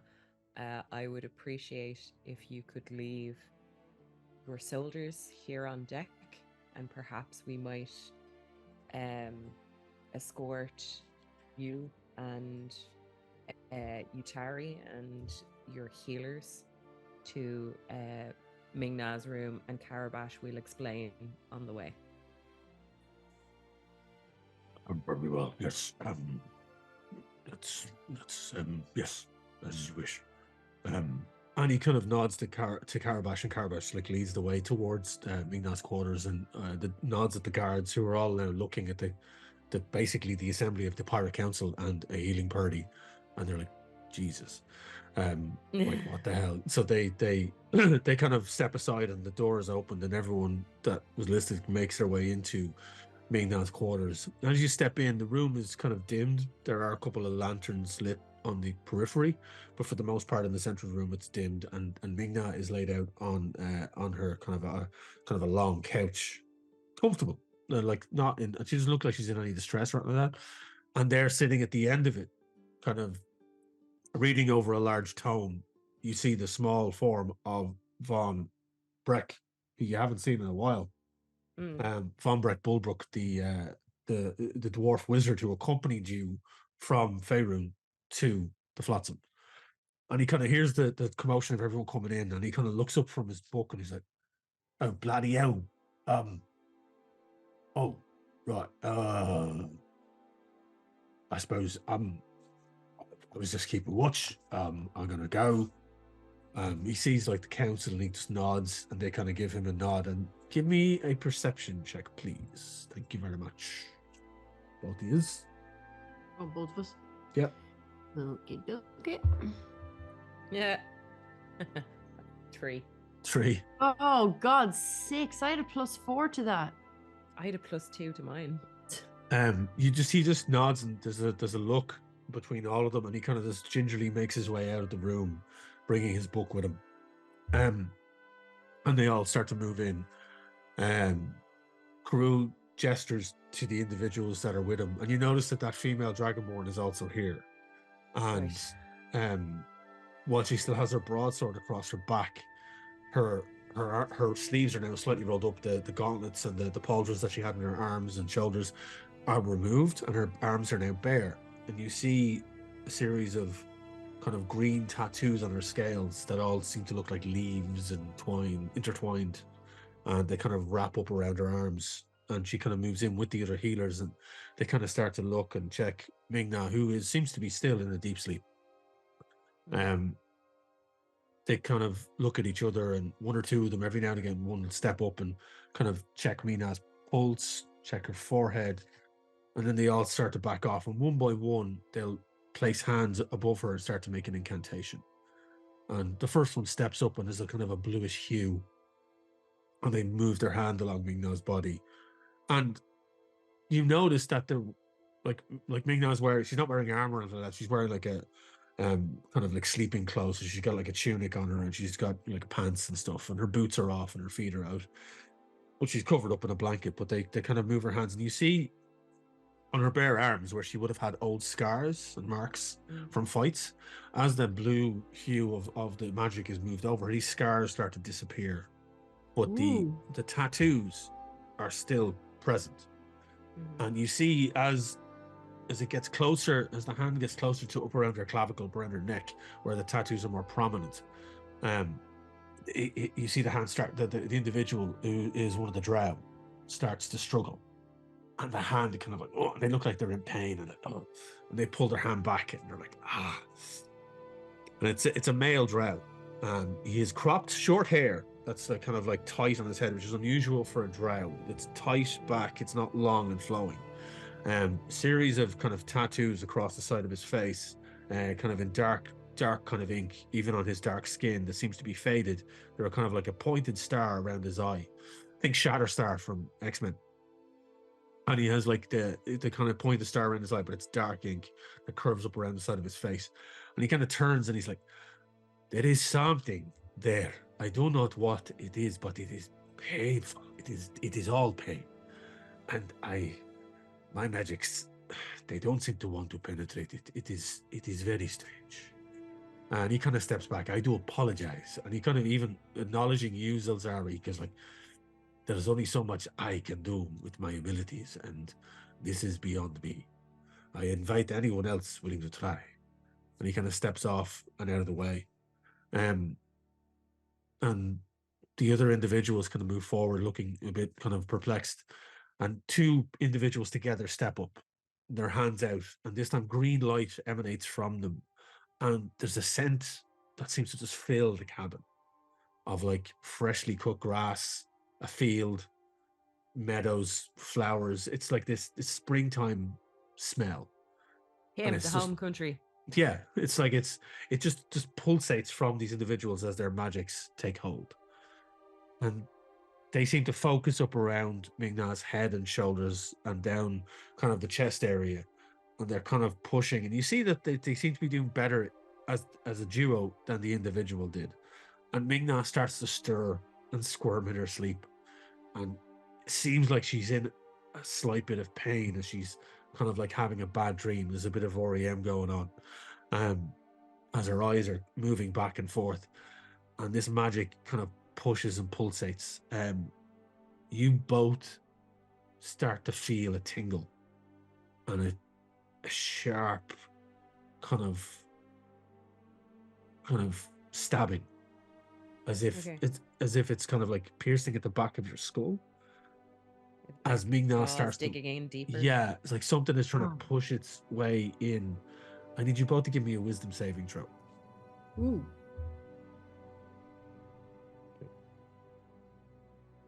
Oh no! I rolled a 7.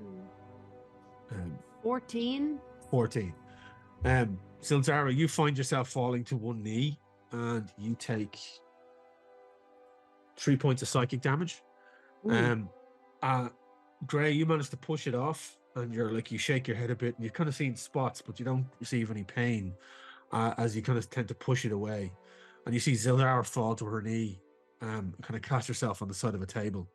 And the two individuals now, you start to get, instead of the smell of fresh kind of fields and springtime, there's a kind of an acrid stench of burning, and it starts to kind of pulse out, and you see smoke emanating from their hands as the green energy starts to flicker, and Migna sweating on the chair, and she's like, oh, you can hear her kind of cry out in pain as they're trying to push the energies and push the healing. And then, hey, wait, I don't think you should keep doing this. This is obviously hurting her, and I can feel it too. And they pull back, and they're like, "It is the curse." And again, it's a female drow and a dragonborn at this point that we're doing this. And the female drow steps forward, and she has long, flowing hair, not like your plaited in hair, Zilzar, but like she's got long, flowing hair that goes down her back, and she's wearing kind of like muted robes, but definitely robes of a healer. And she kind of steps, and she's like, it is embedded deep. Something has a hold of her. It is strong, and it will take this magic and more to get it out of her. We are not trying to hurt her. We're not trying to hurt you. There is clearly a connection. You are all connected. We saw you falter. We felt it. And she is healing, and she's nearly there, but it needs a push. Are you, both of you, arcane users? Do you have the ability of spells and magics of sort? Yeah, we do. Yes. Are either of you healers? Yes, I am. I'm more of the destructive type. Interesting. Can you do, and listen, we know it's going to take a lot to get rid of these markings, but can you at least do enough that can bring her round so that she has a fighting chance as well? I think it's going to take more than just us healing her.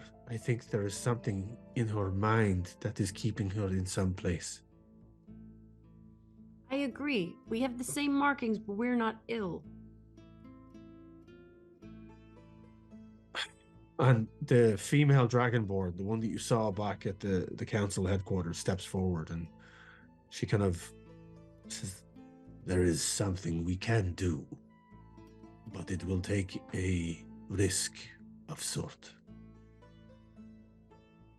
We can What is it? delve into her mind together, communally, using your connection with her. We can go and travel to where her mindscape is and try and pull her back. But it is risky. You could lose yourself there, but it takes your connection for it to be possible. Are you willing to risk it? Yeah. And she looks to Zilzara. Are you?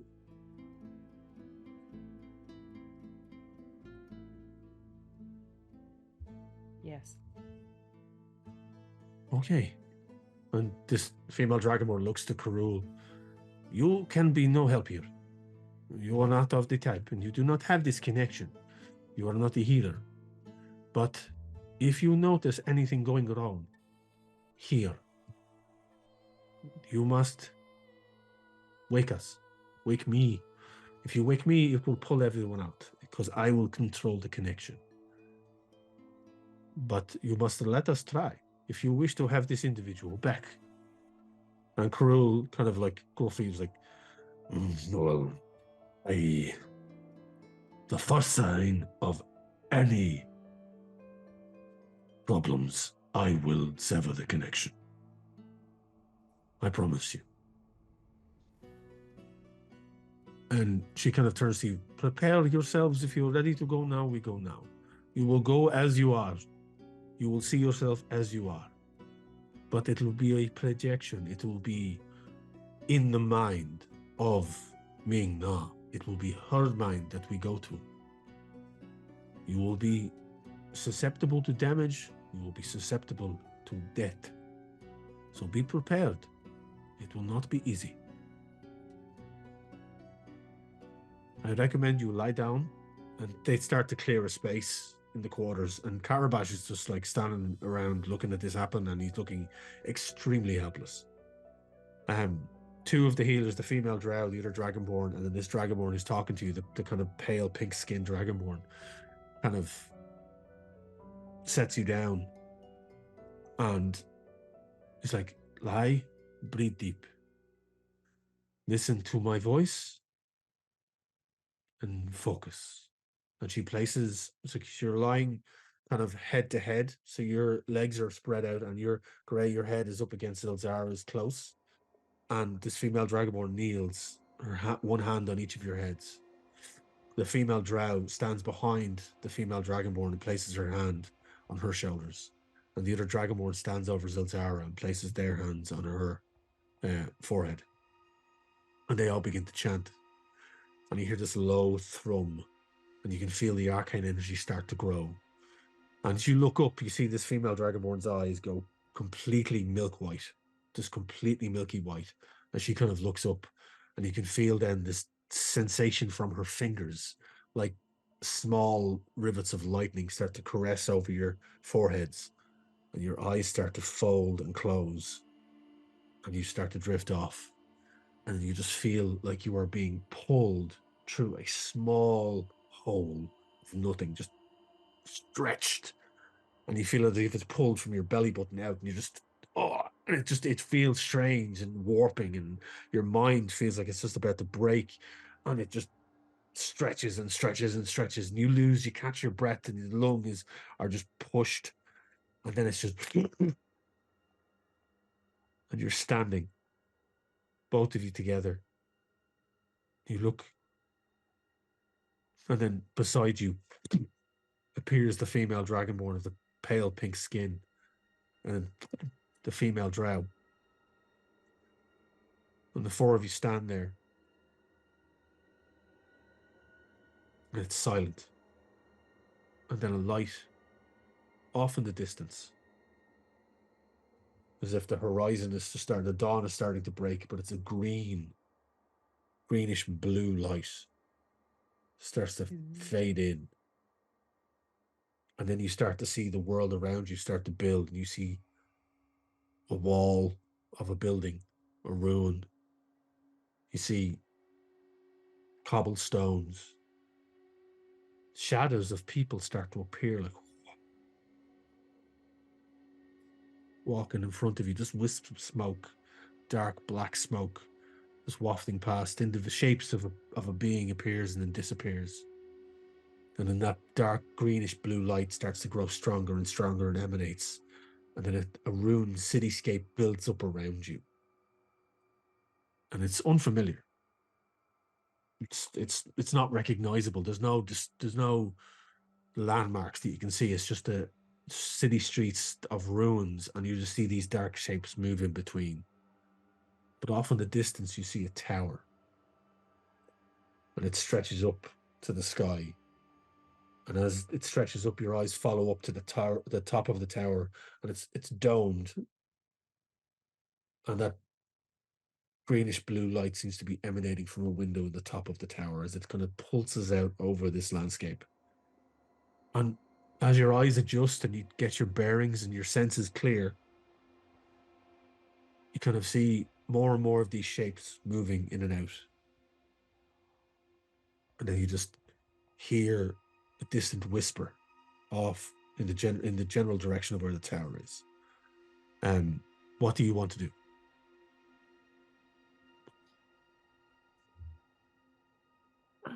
What can we do?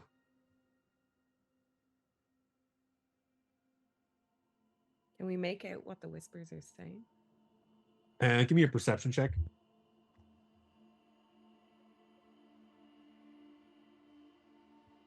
13. 13.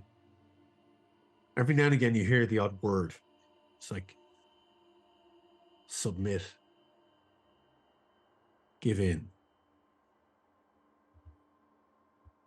I am here to help. And it's just broken pieces of a sentence. Do we know who it is?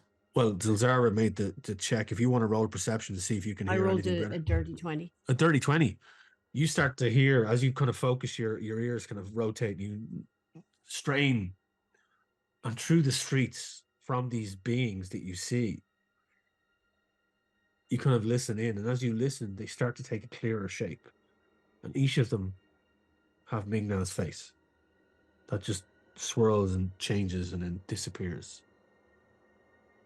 And they start to turn and look, and they see you. And then you hear the voice in the distance, and it's like, I just want to help you. And the voice, they all have Migna's face, but that voice is not recognizable to us? Not to you, no. Not to me, right? Okay. Not to you. It starts as like, I am not here to make you fall. I am here to pick you up. I am here to give you a chance. Chance of a life that you never thought possible. And it just fades in and out. It's like somebody breathing slowly and heavily. And sometimes it sounds like a whisper, but then sometimes it's louder. Like with that higher roll, with the dirty 20, that's what you glean from that. But you can see, you start to perceive that these shapes as they move, they're all Migna. This whole area is populated by these shadows of what she is and who she is. And some of them are smaller, some of them are taller. Like they're of different, they look like they're of different ages. And this cold mindscape just seems to be spread out, and it's ruined, and it's slowly crumbling. Oh, God. I think, logically speaking, Yeah. that tower seems to be the center of something. Yeah. Can we physically Can we make go our way there? Mm-hmm. The female dragonborn to your right, both of your rights, because you're both standing central in this street with the female drow off to one side and the female dragonborn to your right. She's like, if we are going to find what is happening, we need to make our way forward. We have come in at a place that is dark and twisted and broken and falling to ruin. And I think you are right. You just need to go. And she points at the tower. But we must be careful and must be cautious. Okay, let's go. I think we stay together. Yeah. We move quickly and decisively. Do you want to move? You're moving quietly. Do you want to give me a stealth check? Yeah. Yeah.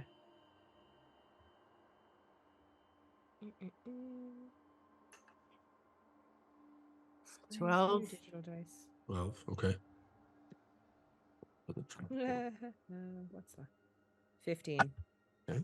Okay. Right, so that was a group check. So overall, the 4 of you succeeded for the most part. The female drow rolled quite low, but the dragonborn, she got 30-20. So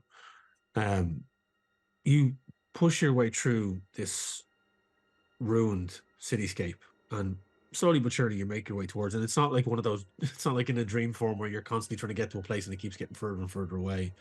You're finding yourselves moving quickly enough that the tower, you get to it in about 15 minutes. There doesn't seem to be anything living here, bar these smoky figures. There's no other physical forms in this space. But this bluish green hue that is fallen over this entire space, as you get closer to the tower, you can feel that arcane twinge, and it's definitely magic in nature. The tower, at the base of it, you just see one large door, huge, massive, and it is slightly ajar. The smoky figures seem to be giving this area a wide berth. They kind of are not going towards it. They're just all gathering around the kind of the ruins at its base. And as you look around, you see that there's a kind of a circle of free space that's around this entire tower, and this door seems to be the only way in. Okay. Well, at the risk of walking directly into a trap, that's what I'm going to. I'm gonna head. Yeah. If you start making your way, you kind of push open the door, and it makes no sound. You expect it to be creaking loudly with the size of it and the kind of, and it moves easily enough. There's no kind of weight to it, and you push it open and you kind of step inside. And this whole area now, this kind of foyer, which is a huge circular hall, with on the right side there's a spiral staircase that seems to lead up into the tower. And as you step in, you notice that on the ground there are all these model ships that are just broken and shattered and scattered around the ground and leading up the stairwell. Like little figurines of what look like soldiers are kind of broken and discarded alongside these model ships that are just split in half, their masts broken, their hulls just wrecked, large holes poked in them. They look like somebody's taken them and just stomped on them. But there's a kind of a series of a line of debris of these toys that is just moving up the stairwell and vanishes up and around the turn of the stairwell. Oh, spooky.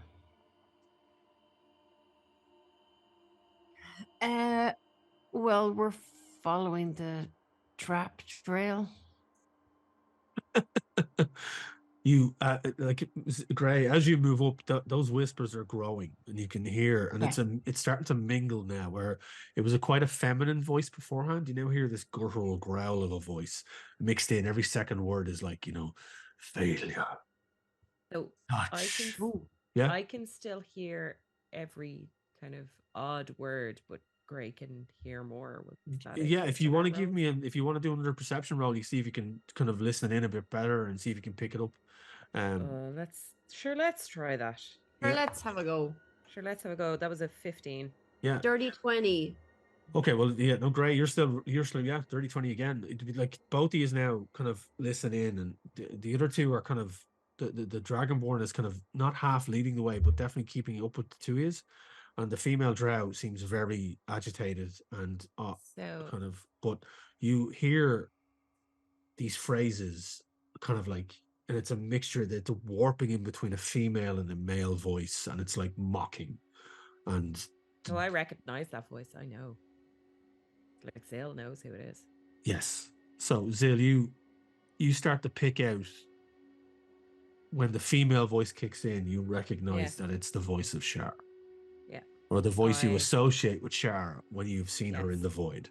I'm gonna gesture to everybody to stop and fill them in and be like, if anybody else can hear that voice, that's her.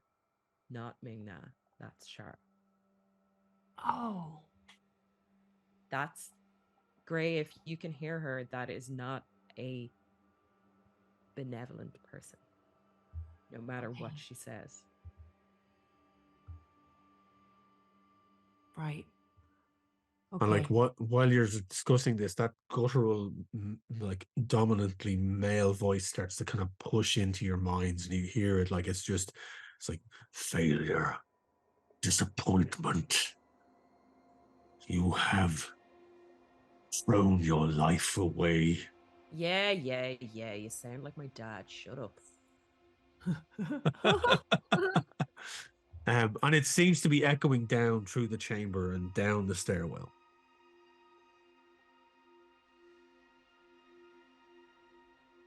Okay. Right. Um. We're still moving up, right? Yeah, I think so. Yeah. Okay. Oh, I The four of you kind of start making your way up through the stairwell. Cautiously, I take it again, right? Yeah. We're moving on up now into the Moving up quietly. sharness. The sharn- Anyway, yeah. So as you kind of move up, I need you to give me a stealth check again as you're kind of making your way up towards the next level of this tower. Roll for these. Jesus. Okay. Making us work for it. Yeah. Jesus 7. Christ. I Fucking rolled hell. a 2, so that's an 8. Okay. So as you're moving up, and the only one that rolled well there was the Dragonborn. As you're moving up, the debris from these what look like broken toys are like littered all over these stairwells, and you're finding it hard to traverse, and you slip, and you find them they crack underfoot, and there's a loud echo through the chamber. Gray, you look down, and you look at what you've stood on, and you realize as you look at it what it is, and it's a model representation of the silver spear. Oh shit. And it's kind of like it's snapped in half now with the pointed end of the mast at the front of the bow of the ship. It's pointed and it's just sticking out up and dangerous, but it's like the ship is split in half, and you see these little toy soldier figurines dotted about the floor, and you start to recognize them. There's a little figure of Karabash. There's a little figure of you. There's a little figure of Zilzara. There's one of the doctor. Oh no. There's like Twins. the twins are like as you lift your foot, you see the spell jamming chair, the little model version of the spell jamming chair, meticulously built. The twins are just in the chair, and they're bent and broken and twisted. And you're like, oh, and as you look down, you see that now these is a fleet of ships, and their crew are just decimated and rolled out onto the floor, and there's just debris everywhere as it streams up into the top part of this tower. Okay. Go on. No, that's and then with that noise, then you hear it echo through the chamber, and you just hear, they are trying to take you away. You don't want to go. You want to stay. You want to stay in my warm embrace. They don't understand what you've been through. They don't understand the pain you've suffered. I understand pain. I can show them pain. Will you help me show them pain? Oh. Right. Okay. Claws out. Schnick. Schnick. Let's get this done. Myself and Zill would both have a problem with someone malignant offering succor and comfort to someone who's experienced pain and trauma. We're not having it. Not having it.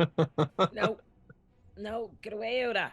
Up with this, comma, we will not put, exclamation point. So let's go. Shinked. Let's go. Schnicked. Let's go. Cling. Let's go. Okay. So are you going to beeline it for the top of the stairwell? Yeah, bitch. Yeah, Okay. I think so. Okay. So bolstered by your now resolve, and you turn to the Dragonborn and the Drow, and you're like, we're going to do this. And they're like, oh, the Dragonborn's like, now be wary. We do not know what control this shard has over Mingna. We must be cautious here. We can, of course, fight, but remember, you can be hurt. You can die here. This is your mind you're playing with. She said, but lead the way. And You she can kind get of, us out though, right? at the first sign of danger, Corul will cut the connection. I promise. Okay. And she kind of, you see her bolster spells and get herself ready. And she kind of casts in her hand and they glow, and then she grabs her broadsword and pulls it off her back.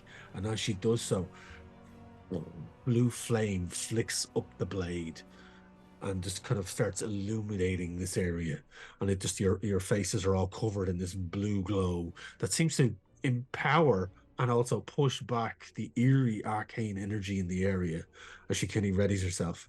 The drow female standing behind just is like, I will be here to support you and heal when needed if required.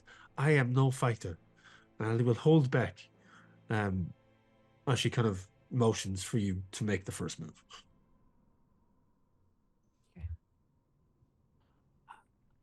Zil, can we even...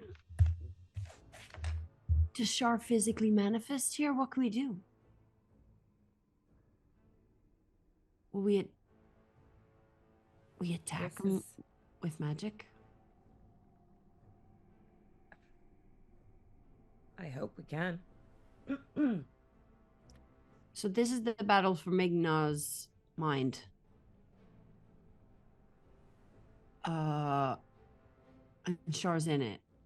Yeah. But Mingnam also knows us.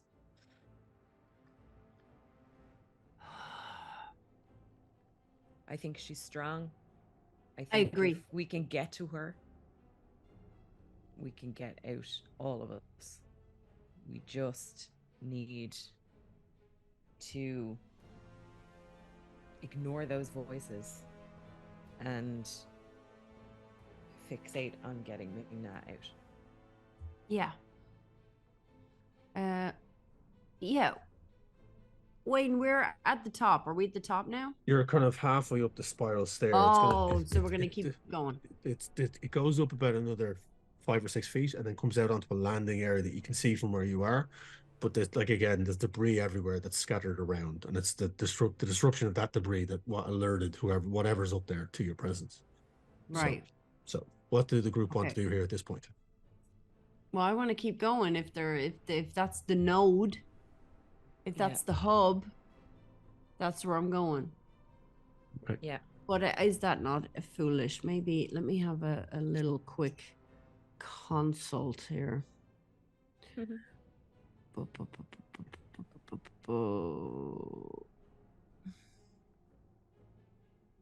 me see. So the blue flames from the Dragonborn's blade kind of licks up and starts lighting the area, and you can feel the trum now from above the stairs of that eerie greeny blue glow. It's like as it pulses outwards, and it's dizzying. You feel it in your mind, and you kind of try to kind of push it out, as it seems to be something that is familiar but also unwanted. So are you rushing up? Are you going to head to the top of the stairwell? Yeah. Yeah. Yep. Who's leading who's going first? Who's up first? Gray is up first. Okay. So Gray claws out, ready to go. You just bound up straight up the top of the stairs. The Zara close on your heels, the Dragonborn up following up behind with the fiery blue blade, and the Drow then ready behind you, the three of you. As you round the top of the stairwell out into this landing area, you see more debris of these model ships, some of them now large galleons, huge compared to the rest of them, dwarfing what would be the Silver Spear, shattered, broken, twisted, and leading you, and your eye follows into an open area that looks like a child's playroom, littered with toys, stuffed toys, models, board games, books, just the cushions, everything. A broken bed lays off in a corner, and in the center of the room you see a young child, long black flowing hair, held aloft in the air, her body adorned with tattoos across her shoulders, wearing simple clothing like pajamas, her hair flowing behind her as if suspended in water, her head back. And overlaying this body, you see a spectral form. Long, thin, clad in black chitin armor, up around the chest, folding up into sharp spikes, up around the shoulders, pauldrons, a thin, long neck, a pale, pointed face, covered from the nose up in a mask, circular with a large fin around the head that seems to represent the black beams from a dark sun or moon shaping outwards. A spectral form just floating as the child floats in its center, and the head sees you and twists and turns. The blue glow, the blue greeny glow, now you're realizing are the arcane tattoos that are embedded on this version of Ming-Na's body as they pulse and get stronger and stronger and stronger. And this spectral form looks down on the four of you. You will not take her from me. She is mine. And that's where we're going to end this month's episode of Sorcery Shenanigans. Get away from her, you bitch! Yeah. Thank you so much to my players. Great session. Well done. Fair play to you. Thank Thanks, you so DM. much Thanks. to our sponsors, our brand new sponsor, Hasbro Pulse. Don't forget to enter into the competition to win this fantastic Golden Archive Xanathar. Gorgeous. Enter into the competition below. Answer the question: what is the city that Xanathar Thieves Guild is set up in? Congratulations to Jaden. I'll be reaching out to you to give you get in contact to get this in the post to you. Please answer the question for the Dublin City Comics surprise Christmas giveaway. What is the blank keep? What is the famous library that is in Faerun in the world of D&D? Answers below. Share the video on social media. Tag the Irish Pubcast. Go check out Hasbro Pulse. The URLs are below. Go check out Dublin City Comics. The URL is below. Folks, my players, everyone listening, everyone watching on YouTube, Spotify, go check us out. Subscribe. Give us a like.